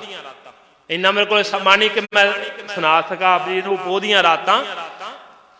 ਉਹ ਤੁਸੀਂ ਆਪ ਕਿਤਾਬ ਲੈ ਕੇ ਪੜ੍ਹ ਲਈ, ਨੈਟ ਤੇ ਵੀ ਹੈਗੀ, ਦਾਸ ਕੋਲੇ ਵੀ PDF ਫਾਈਲ ਮੋਬਾਈਲ ਦੇ ਵਿੱਚ ਹੈਗੀ, ਜੇ ਕਿਸੇ ਨੇ ਲੈਣੀ ਉਹ ਲੈ ਸਕਦਾ, ਬਾਜ਼ਾਰ ਚੋਂ ਵੀ ਮਿਲ ਜਾਂਦੀ। ਭਾਈ ਸੁਰਿੰਦਰ ਸਿੰਘ ਦੀ ਲਿਖੀ ਹੋਈ ਆ ਉਹ, ਤੇ ਉਹਦੇ ਵਿੱਚ ਦੇਖਿਓ ਜਿਵੇਂ ਮਹਾਰਾਜ ਨੇ ਆਨੰਦਪੁਰ ਸਾਹਿਬ ਛੱਡਿਆ, ਉੱਥੋਂ ਲੈ ਕੇ ਸਰਹੰਦ ਦੀਆਂ ਦੀਵਾਰਾਂ ਤੱਕ ਦਾ ਜ਼ਿਕਰ ਹੈ ਸਾਰਾ, ਵੀ ਕਿੱਥੇ ਕਿੱਥੇ ਕੀ ਕੀ ਹੋਇਆ। ਤੇ ਉਹ ਦਿਓ ਬੱਚੇ ਨੂੰ ਜਨਮ ਦਿਨ ਤੇ। ਹੁਣ ਕਿ ਪੁੱਤਰ ਇਹ ਰੋਜ਼ ਪੜ੍ਹਨੀ ਥੋੜੀ ਥੋੜੀ ਤੋਂ, ਸੁਖਮਨੀ ਸਾਹਿਬ ਦਾ ਪਾਠ ਕਰਾਓ, ਜਪਜੀ ਸਾਹਿਬ ਦਾ ਪਾਠ ਕਰਾਓ, ਗੁਰਦੁਆਰੇ ਉਹਨੂੰ ਭੇਜੋ, ਅਰਦਾਸ ਕਰਾਓ ਉਹਦੀ। ਜ਼ਰੂਰੀ ਕੇਕ ਕੱਟਣਾ। ਕੜਾਹ ਪ੍ਰਸ਼ਾਦ ਦੀ ਦੇਗ ਮਹਾਰਾਜ ਨੇ ਕਿਹਾ ਵੀ ਜਦੋਂ ਸਿੱਖ ਦੇ ਘਰੇ ਕੋਈ ਵੀ ਕੰਮ ਹੋਵੇ, ਖੁਸ਼ੀ ਦਾ ਕੋਈ ਵੀ ਕਾਰਜ ਸ਼ੁਰੂ ਕਰਨਾ, ਤੇ ਕੜਾਹ ਪ੍ਰਸ਼ਾਦ ਦੀ ਦੇਗ ਬਣਵਾਵੇ, ਤੇ ਕੜਾਹ ਪ੍ਰਸ਼ਾਦ ਦੀ ਦੇਗ ਬਣਵਾ ਕੇ ਵੰਡੋ ਆਪਣੇ ਬੱਚੇ ਦੇ ਜਨਮ ਦਿਨ। ਗੁਰਮਤਿ ਦੇ ਕਰਮ ਨੇ ਨਾ, ਗੁਰਮਤਿ ਦੇ ਅਨੁਸਾਰ ਅਸੀਂ ਕੰਮ ਕਰਨਾ, ਹਰ ਗੁਰਮਤਿ ਦੇ ਅਨੁਸਾਰ, ਮਨਮਤ ਦੇ ਅਨੁਸਾਰ ਨਹੀਂ। ਪਰ ਸਾਡੀਆਂ ਰੀਤੀਆਂ ਜਿਹੜੀਆਂ ਨੇ ਨਾ ਉਹ ਈਸਾਈਆਂ। ਹੁਣ ਕੁਰਸੀਆਂ ਕਿੱਥੇ ਲੱਗਦੀਆਂ ਤੁਸੀਂ ਦੇਖੀਆਂ ਹੋਣੀਆਂ? ਚਰਚ ਦੇ ਵਿੱਚ, ਚਰਚ ਦੇ ਵਿੱਚ ਲੱਗਦੀਆਂ ਕੁਰਸੀਆਂ। ਉਹੀ ਕਲਚਰ ਅਸੀਂ ਇੱਥੇ ਲਿਆਉਣਾ ਚਾਹੁੰਦੇ ਅਸਲ 'ਚ। ਪਰ ਗੁਰੂ ਮਹਾਰਾਜ ਤਾਂ ਸਾਨੂੰ ਕਹਿੰਦੇ ਗੁਰਮੁਖ ਬੈਠੋ ਸਫਾ ਵਿਛਾਏ, ਕਿ ਸਾਰੀ ਸੰਗਤ ਇੱਥੇ ਸਾਰਿਆਂ ਨੇ ਬੈਠਣਾ ਬਰਾਬਰ। ਲੰਗਰ ਤੇ ਪੰਗਤ ਦਾ ਸਿਧਾਂਤ ਦਿੱਤਾ ਨਾ ਮਹਾਰਾਜ ਨੇ ਸਾਨੂੰ, ਉਵੇਂ ਹੀ ਸੰਗਤ ਦੇ ਵਿੱਚ ਬਰਾਬਰੀ ਵਿੱਚ ਬੈਠਣਾ। ਇੱਥੇ ਭਾਵੇਂ ਕੋਈ ਰਾਜਾ ਮਹਾਰਾਜਾ ਆਵੇ, ਉਹ ਵੀ ਇਸੇ ਦਰੀ ਤੇ ਬੈਠੇਗਾ, ਇਸੇ ਚਾਦਰ ਤੇ ਬੈਠੇਗਾ। ਹੁਣ ਪਰ ਕਈ ਤਰਕ ਕਰਨ ਵਾਲੇ ਪਤਾ ਕੀ ਕਹਿੰਦੇ ਜੀ, ਫਿਰ ਉਹ ਰਾਗੀ ਸਿੰਘ ਬੈਠਦੇ ਆ ਜਾਂ ਕਥਾਵਾਚਕ ਬੈਠਦੇ, ਜਿਵੇਂ ਤੁਸੀਂ ਮੇਰੇ ਵਾਸਤੇ ਆ ਪੂਰਾ ਕੰਬਲ ਵਿਛਾਇਆ, ਵੀ ਤੁਸੀਂ ਕਿਉਂ ਉੱਚੇ ਹੋ ਕੇ ਬੈਠਦੇ?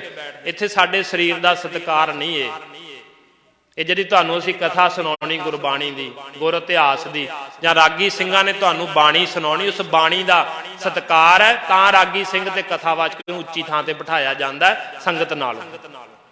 ਬਾਣੀ ਦਾ ਸਤਿਕਾਰ ਹੈ, ਸਮਝੀਏ ਇਹਨਾਂ ਗੱਲਾਂ ਨੂੰ। ਪਰ ਖਿਲਾ ਤਰਕ ਹੀ ਕਰਦੇ ਨਹੀਂ। ਤੇ ਮਾਤਾ ਗੁਜਰ ਕੌਰ ਜੀ ਵੀ ਇਹੀ ਕਹਿੰਦੇ, ਪੁੱਤਰ ਜੇ ਉਹ ਸਹੁੰਆਂ ਖਾਂਦੇ, ਤੈਨੂੰ ਪਤਾ ਉਹ ਝੂਠੇ ਲੋਕ ਨੇ, ਪਰ ਜੇ ਤੂੰ ਅੱਜ ਆਨੰਦਪੁਰ ਸਾਹਿਬ ਦਾ ਕਿਲਾ ਨਾ ਛੱਡਿਆ, ਤੇ ਲੋਕਾਂ ਨੇ ਇਹੀ ਕਹਿਣਾ ਕਿ ਗੁਰੂ ਗੋਬਿੰਦ ਸਿੰਘ ਜੀ ਨੂੰ ਨੇ ਆਪਣੇ ਜਿਹੜੇ ਸਿੰਘ ਐਵੇਂ ਮਰਵਾ ਦਿੱਤੇ, ਤੇ ਉਹ ਤਾਂ ਸਹੁੰਆਂ ਖਾਂਦੇ ਸੀ, ਕਿਲਾ ਛੱਡ ਦਿੰਦੇ। ਤੂੰ ਇਹਨਾਂ ਨੂੰ ਝੂਠੇ ਕਰ। ਫਿਰ ਮਹਾਰਾਜ ਜੀ ਨੇ ਸਾਰੀ ਸੋਚ ਵਿਚਾਰ ਕਰਕੇ ਕਿਲਾ ਛੱਡਿਆ।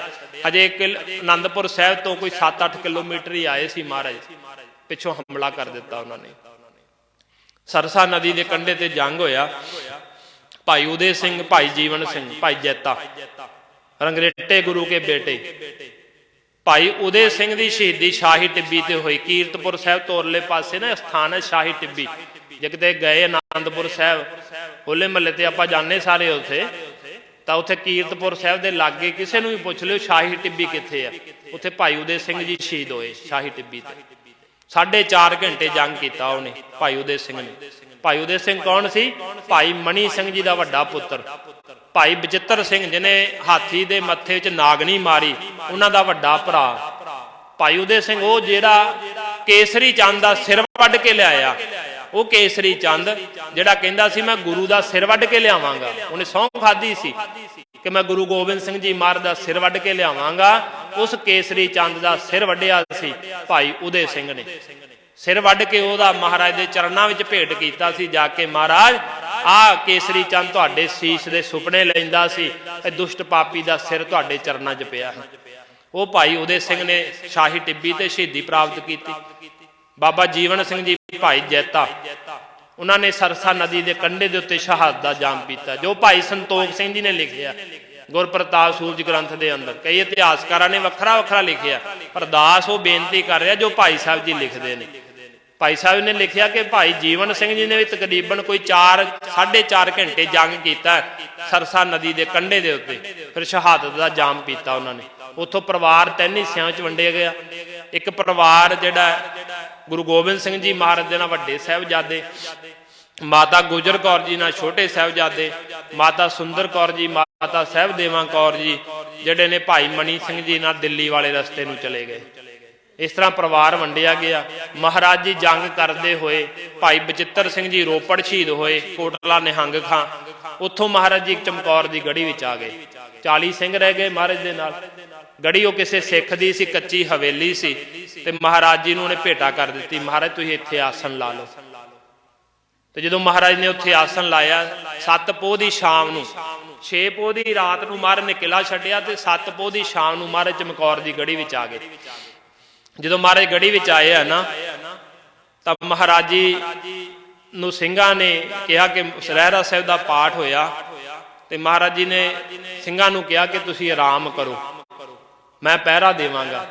पर भाई मदन सिंह ते भाई काठा सिंह कहंदे नहीं महाराज असीं पहरा देवांगे। अल्लाह जार खां जोगी उहदा जिक्र दास करेगा, उन्हें 2 किताबां लिखियां भी जरूर पढ़ियो। दास ने जो पहला बेनती की ना कि असीं अपने बच्चों का जो जन्मदिन मनाउने उन्होंने धार्मिक किताबां दिओ, उन्होंने इतिहास बारे पता लगे। अल्लाह जार खां जोगी एक मुसलमान है, उन्हें 2 किताबां लिखियां, गंजे शहीदां, शहीदां वफा, ये भी नैट ते मिल जांदियां, बाजार चों भी मिल जांदियां। अज नैट का समा है, तुसीं उह तों भी डाउनलोड कर सकते हो। ते उहदे विच उहने लिखिया कि जदों सिंह आराम करन लगे ना, वो लिखदा हालत चमकौर दी, कुछ लेट गए जमी पर जी पोश बिछाकर, पहरा देने लगे कुछ तलवार उठाकर, गोविंद भी शाबाश हुए खेमे में जाकर, देखा तो बैठे हैं वहां गर्दन को झुकाकर। कि कुछ जमीन के उत्ते सौ गए सिंह आराम करन लग पे, कुछ तलवारां लेके पहरा देन लग पे। गुरु गोबिंद सिंह जी महाराज भी अपने खेमे तंबू विच चले गए, उत्थे बैठे की आ देखिया, कहंदे महाराज जी इस तरह सीस नूं झुका के बैठे। सीस नूं झुकाउणा उदासी की निशानी हुंदा। वैसे जो आपां कोई बंदा बैठा होए ना सिर जिहा सुट के आए, उहनूं पुछीदा क्यों की गल है, सिर जिहा सुट्टी बैठा। जो बंदा कोई उदास होवे दुखी होवे सिर सुट के बह जाता। गुरु गोबिंद सिंह जी महाराज भी बैठे हैं, पर वो कहंदा नहीं मैं देखिया तो है, कहंदा अनुभव दी अखां नाल गुरु जी सिर झुका के बैठे, पर की करदे सी, वाहिगुरु वाहिगुरु मुंह से है निकलता, तू ही तू, तू ही तू, मुंह से है निकलता, सिमरन करी जांदे सी। अद्धी रात नूं महाराज बाहर निकले गढ़ी चों, भाव तंबू दे विचों अपने ਸਿੰਘਾਂ नूं वेखिया आराम करदियां नूं, ते वो लिखदा है कभी चूमा हकलूम कभी दहन चूमने बैठे, 35 आए तो चरण चूमने बैठे। भी महाराज ने उन्हां ਸਿੰਘਾਂ दे आ गले चूमे, आ कंडियां भी इन्हां ते तलवारां खाणियां सवेरे इन्हां ने।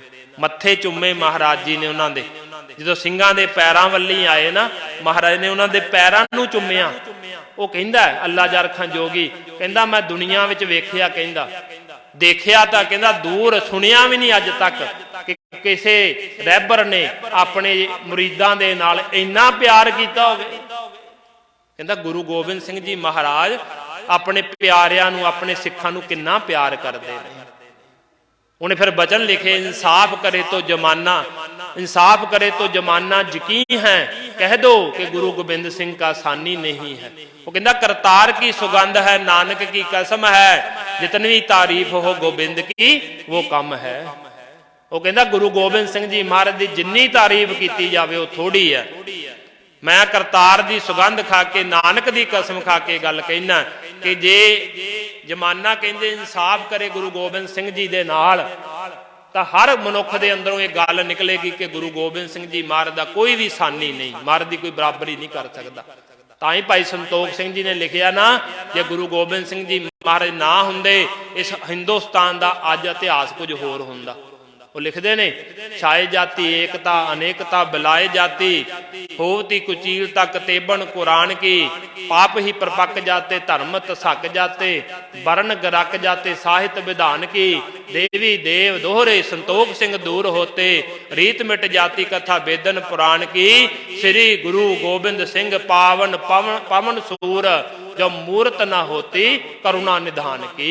जे गुरु गोबिंद सिंह जी महाराज करुणा निधान दया की मूर्ति संसार विच ना आउंदे तां हिंदुस्तान का अज नक्शा कुछ होर होना सी। ये गुरु गोबिंद सिंह जी महाराज जी की कुर्बानी का सदका है सब कुछ। महाराज जी ने फिर देखियो अपने हथी ਸਿੰਘਾਂ ਨੂੰ ਤੋਰਨਾ ਕੀਤਾ। महाराज ने 5-5 ਦੇ जत्थे बना के 8 पोह ਦਾ दिन ਚੜਿਆ 5-5 ਦੇ जत्थे बना के महाराज जी ने तोरे। 15 ਸਿੰਘ तकरीबन किसी ने 20 ਸਿੰਘਾਂ ਦਾ जिक्र किया शहीद हो गए। जिन्हां च भाई मोहकम सिंह जी भाई हिम्मत सिंह जी भाई साहिब सिंह जी 5 प्यारिਆਂ ਦੇ ਵਿੱਚੋਂ 3 ਸਿੰਘ ये भी शहीद हो गए। बाबा अजीत सिंह जी उठ के आए आ महाराज जी ਨੂੰ ਕਹਿੰਦੇ महाराज मैं भी जंग ਵਿੱਚ जाना। तो महाराज जी कहते तू लड़ेगा? तो उत्थे किसी विद्वान ने लिखा बाबा अजीत सिंह जी कहते नाम का अजीत हूँ जीता नहीं जाऊंगा जीता तो खैर जीता नहीं आऊंगा। कि कलगीधर पिता जी तुसी मेरा नाम अजीत सिंह रखिया सी। पौंटा साहिब का जंग जो जितया ना भंगाणी का जंग जितया महाराज जी ने जो जंग जित के आए घरे तो माता जी ने खबर दी है कि पुत्र तेरे घरे पुत्र ने जो वड्डे साहिबजादे ने जन्म लिया। तो महाराज जी जंग जित के आए सी ते नाम रखिया सी अजीत कि जितया नहीं जाएगा। तो साहिबजादा अजीत सिंह कहता महाराज मेरा नाम अजीत है मैं किसी तो जितया नहीं जावांगा। जे मैं किसी को जित ना सकिया पर मैं जिंदा वापस नहीं आवांगा। महाराज ने आप तैयार करके देखियो साहिबजादे नूं भेजिया आप तैयार किया महाराज जी। फिर साहिबजादा 5 ਸਿੰਘ नाल लैके जंग के मैदान विच गया। तकरीबन 3-3.5 घंटे उन्हें जंग किया। पहला तीरां दे नाल दुश्मनां दा जिहड़ा सी नुकसान किया बहुत ज़्यादा। बड़ी फुर्ती सी बाबा अजीत सिंह जी दे अंदर, बड़े जंग दे मार सी बाबा अजीत सिंह जी। फिर तीरां दे नाल फिर अपनी बरछी लै लई। बरछी नाल बड़े दुश्मनां नूं भरोया, बरछी भी टुट गई। फिर तलवार धू लई, तलवार दे नाल बहुत सारे दुश्मनां दा नाश करदे। फिर तलवार भी टुट गई।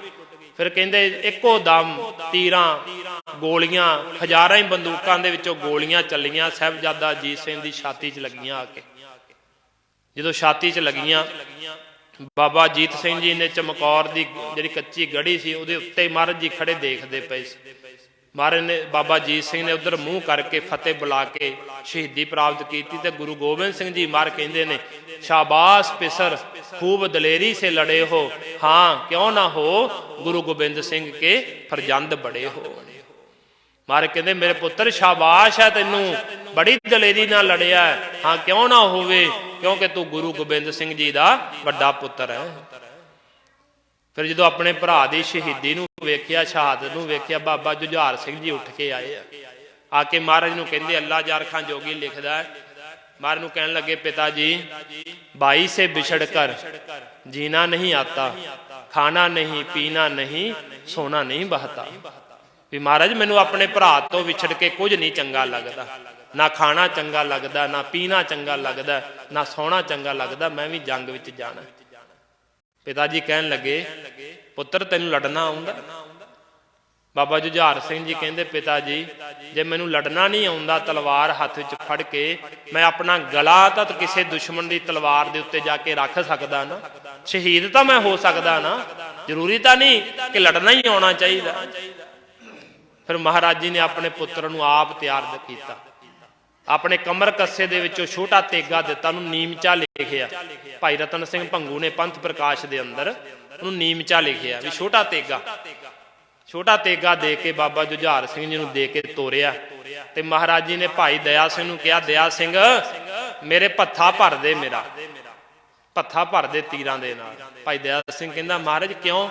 ਕਹਿਣ ਲੱਗੇ ਮੈਂ ਆਪਣੇ ਪੁੱਤਰ ਨੂੰ ਵੱਡੇ ਸਾਹਿਬਜ਼ਾਦੇ ਤੋਂ ਅੱਗੇ 4 ਕਦਮ ਤੋਰਨਾ, ਵੀ ਅੱਗੇ ਹੋ ਕੇ ਸ਼ਹੀਦੀ ਪਾਵੇ। ਤੋਰਨ ਲੱਗਿਆ ਮਹਾਰਾਜ ਜੀ ਕਹਿੰਦੇ ਜੁਝਾਰ ਸਿੰਘ ਨੂੰ, ਬੇਟਾ ਮੇਰੀ ਇੱਕ ਇੱਛਾ ਹੈ, ਪੂਰੀ ਕਰੇਗਾ? ਬਾਬਾ ਜੁਝਾਰ ਸਿੰਘ ਜੀ ਕਹਿੰਦੇ ਪਿਤਾ ਜੀ ਕੀ ਇੱਛਾ?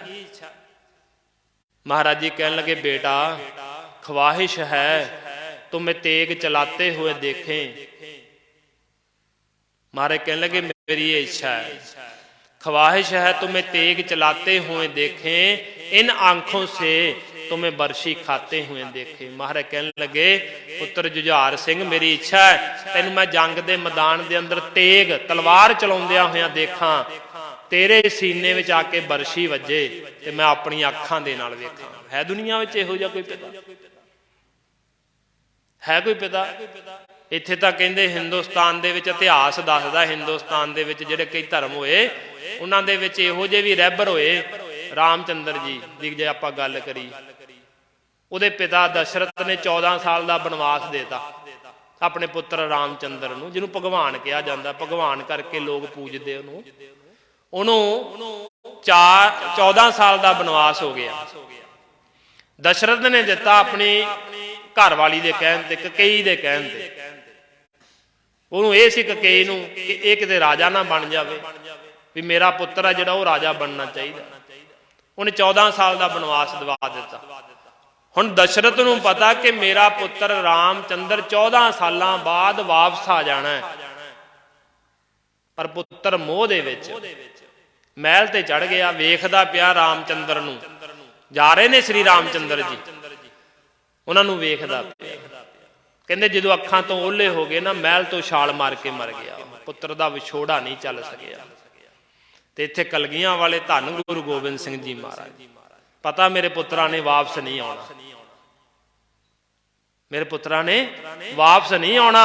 आप तैयार करके उन्होंने तोरिया। महाराज माउंटी ते चढ़े उपर, बाबा जुझार सिंह जी 5 सिंह नाल लैके जंग के मैदान अंदर गए। महाराज ने तीरां दी छावें अगे भेजिया विचकार जंग के मैदान के अंदर।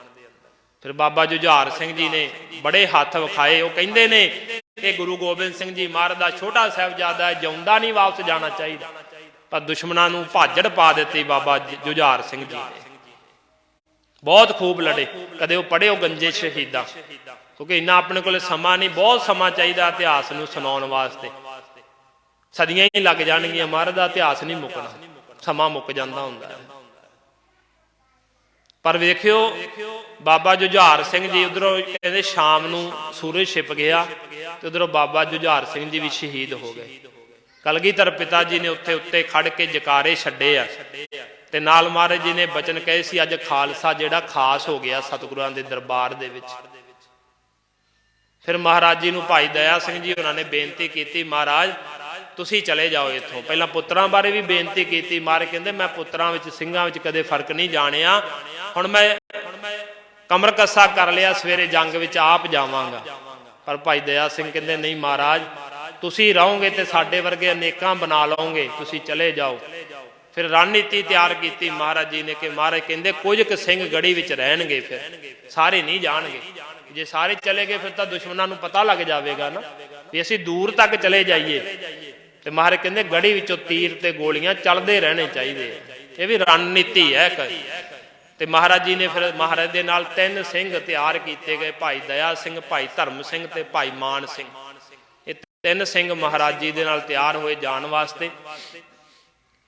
ते महाराज जी ने भाई संगत सिंह उन्होंने अपने कलगी दिती।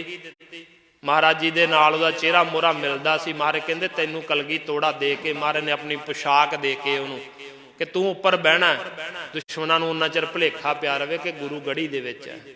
5 सिंघां नूं महाराज जी ने तिलक ला के 5 सिंघां दी परिक्रमा करके गढ़ी दे विच पंथ नूं गुरता गद्दी दिती। महाराज जी ने सानू शायद ना पता होवे, गुरु ग्रंथ साहिब जी नूं गुरता गद्दी हजूर साहिब दिती ग्रंथ नूं, ते पंथ नूं गुरता गद्दी जिहड़ी है ना वो चमकौर दी गढ़ी विच महाराज जी दे के गए। उत्थे महाराज ने कहा खालसा जिहड़ा है ना भी गुरु खालसा, खालसा गुरु, ये बचन कीते महाराज जी ने उत्थे गढ़ी दे अंदर।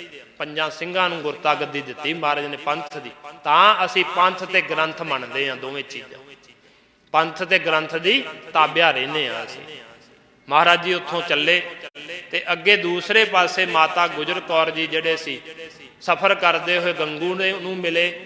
ਗੰਗੂ ਜਿਹੜਾ ਸੀ ਆਪਣੇ ਘਰ ਲੈ ਗਿਆ, ਮੋਹਰਾਂ ਦੇ ਲਾਲਚ ਦੇ ਵਿੱਚ ਉਹਨੇ ਫੜਵਾ ਦਿੱਤਾ ਉਹਨਾਂ ਨੂੰ। ਲਾਲਚ ਵਿੱਚ ਆ ਕੇ ਜਾਨੀ ਖਾਂ ਮਾਨੀ ਖਾਂ ਉਹਨਾਂ ਨੂੰ ਲੈ ਕੇ ਗਏ ਮੋਰਿੰਡੇ। ਮੋਰਿੰਡਿਓਂ ਸਰਹੰਦ ਪੇਸ਼ ਕੀਤੇ ਗਏ।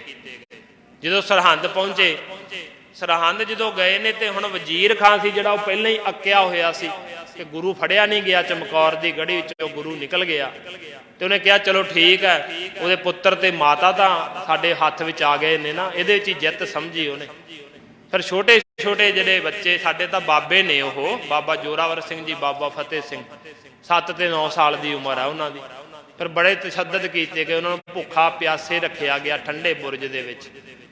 ਫਿਰ ਇੱਥੋਂ ਤੱਕ ਵੀ ਕਿਹਾ ਗਿਆ ਕਿ ਗੁਲੇਲੇ ਵੀ ਮਾਰੇ ਗਏ, ਬੋੜ ਦੇ ਦਰਖਤ ਨਾਲ ਬੰਨ੍ਹ ਕੇ ਗੁਲੇਲੇ ਮਾਰੇ ਗਏ ਉਹਨਾਂ ਦੇ। ਸੁੱਚਾ ਆਨੰਦ ਨੇ ਖਮਚੀ ਲੈ ਕੇ, ਛਿਟੀ ਲੈ ਕੇ ਸਾਹਿਬਜ਼ਾਦਿਆਂ ਦੇ ਸਰੀਰਾਂ ਵਿੱਚ ਤੇ ਵੀ ਮਾਰੀਆਂ, ਸੋਟੀਆਂ ਨਾਲ ਵੀ ਕੁੱਟਿਆ ਸਾਹਿਬਜ਼ਾਦਿਆਂ ਨੂੰ। ਬੜਾ ਤਸ਼ੱਦਦ ਕੀਤਾ ਗਿਆ ਸਾਹਿਬਜ਼ਾਦਿਆਂ ਤੇ, ਪਰ ਉਹ ਡੋਲੇ ਨਹੀਂ। ਮਾਤਾ ਗੁਜਰ ਕੌਰ ਜੀ ਨੇ ਉਹਨਾਂ ਨੂੰ ਆਪ ਪਾਲਿਆ ਸੀ। ਰੋਜ਼ ਉਹਨਾਂ ਨੂੰ ਸਿੱਖਿਆ ਦਿੰਦੀ ਕਿ ਤੁਹਾਡੇ ਦਾਦਾ ਜੀ ਦੀ ਬੜੀ ਵੱਡੀ ਕੁਰਬਾਨੀ ਹੈ, ਤੁਸੀਂ ਆਪਣੇ ਪਿਤਾ ਜੀ ਨੂੰ ਲਾਜ ਨਾ ਲਾ ਦਿਓ, ਕਿਤੇ ਲਾਜ ਨਾ ਲੱਗ ਜਾਵੇ। 3 ਦਿਨ ਕਚਹਿਰੀ ਦੇ ਵਿੱਚ ਪੇਸ਼ੀ ਹੁੰਦੀ ਰਹੀ। ਤੀਜੇ ਦਿਨ ਜਦੋਂ ਪਹਿਲਾਂ ਦੂਜੇ ਦਿਨ ਜਿਹੜਾ ਸੀ ਨਾ, ਦੂਸਰੇ ਦਿਨ ਇਹ ਕਿਹਾ ਗਿਆ ਕਿ ਤੁਹਾਨੂੰ ਹਜੇ ਵੀ ਸਮਾਂ ਦਿੱਤਾ ਜਾਂਦਾ ਹੈ। ਫਤਵਾ ਲਾ ਦਿੱਤਾ ਸੀ ਕਿ ਤੁਹਾਨੂੰ ਨੀਹਾਂ ਵਿੱਚ ਚਿਣ ਦਿੱਤਾ ਜਾਵੇਗਾ ਜੇ ਤੁਸੀਂ ਇਸਲਾਮ ਨਹੀਂ ਕਬੂਲ ਕਰਦੇ। ਬੜੇ ਲਾਲਚ ਵੀ ਦਿੱਤੇ ਗਏ, ਪਰ ਸਾਹਿਬਜ਼ਾਦੇ ਅਡੋਲ ਰਹੇ ਵੀ ਅਸੀਂ ਗੁਰੂ ਗੋਬਿੰਦ ਸਿੰਘ ਜੀ ਮਹਾਰਾਜ ਦੇ ਸੁਪੁੱਤਰ ਹਾਂ, ਆਪਣੇ ਧਰਮ ਦੇ ਵਿੱਚ ਹੀ ਰਵਾਂਗੇ, ਤੂੰ ਸਾਨੂੰ ਕਾਹਦੇ ਵਾਸਤੇ ਡਰਾਉਣਾ। ਉੱਥੇ ਬਚਨ ਕਹੇ ਅੱਲਾ ਜਾਲ ਖਾਂ ਜੋਗੀ ਨੇ ਸ਼ਹੀਦਾਂ ਵਫਾ ਵਿੱਚ ਲਿਖਿਆ। ਉਹ ਸਾਹਿਬਜ਼ਾਦੇ ਕਹਿੰਦੇ ਨੇ कि सच को मिटाओगे तो मिटोगे जहान से, डरता नहीं अकाल किसी शहनशाह की शान से। सूबे नूं क्या सूबिया, जे तू सच नूं मिटाएगा ना जहान चों मिट जावेगा। ते अकाल पुरख किसी शहनशाह की शान तो नहीं डरदा। ते अपना तू उपदेश सुन ला, अपना उपदेश तू सुन ले खुदा की जबान से। असीं खुदा की जबान नाल तैनूं कहने आ। फिर जो फतवा ला दिता ते माता जी कोल भेज दिता कि हजे भी सवेर का समा है तुहाडे कोले। फिर माता जी नूं आके दसिया, माता जी सानू फतवा ला दिता कंधां विच चिण देना सवेरे। माता जी ने कहा तुसीं डोलिओ ना। माता जी ने बड़ियां असीसां दित्तियां, लोरियां दित्तियां, उन्हां नूं घुट घुट जफियां पाईयां माता गुजर कौर जी ने। जदों 13 पोह वाला दिन चढ़िया, 13 पोह वाले दिन कचहरी लगी है। फिर साहिबजादे पेश होए ते साहिबजादियां नूं फिर उही इन्हां ने रट लाई, पर साहिबजादे कहंदे नहीं असीं अपना धर्म नहीं बदलांगे। तां फिर कहंदे कंध की तैयारी की गई। साहिबजादियां नूं कंध दे विच खड़ा के आसे पासे कंध चिनी जान लगी। फिर उन्हां नूं कहा गया हजे भी समा, जदों छातियां तक कंध आ गई सी, गोडे भी घड़ के ला दित्तियां, इट्टां नहीं घड़ियां, गोडे ही घड़ दित्ते सी साहिबजादियां ने। उन्होंने साहिबजादियां ने कई साडे इतिहासकार कहंदे साहिबजादियां ने कहा सी ते सिक्खी दा महल उसर रहा, इहदे विच टुट्टी इट नहीं लगनी चाहिए कोई, भी साबतियां इट्टां लाओ, ये सिक्खी दा महल उसर रहा। फिर जो छातियां तक कंध आई है ना, फिर पूछया गया हजे भी समा। तो साहिबजादे कहंदे ने अल्लाह जाल खां जोगी लिखदा, उन्हें साहिबजादियां ने कहा कि असीं अपनी जान दे के, हम अपनी जान दे के औरों की जान बचा चले। सिक्खी की सल्तनत का पौधा लगा चले, सिक्खी की नींव अपने सिरों पर उठा चले।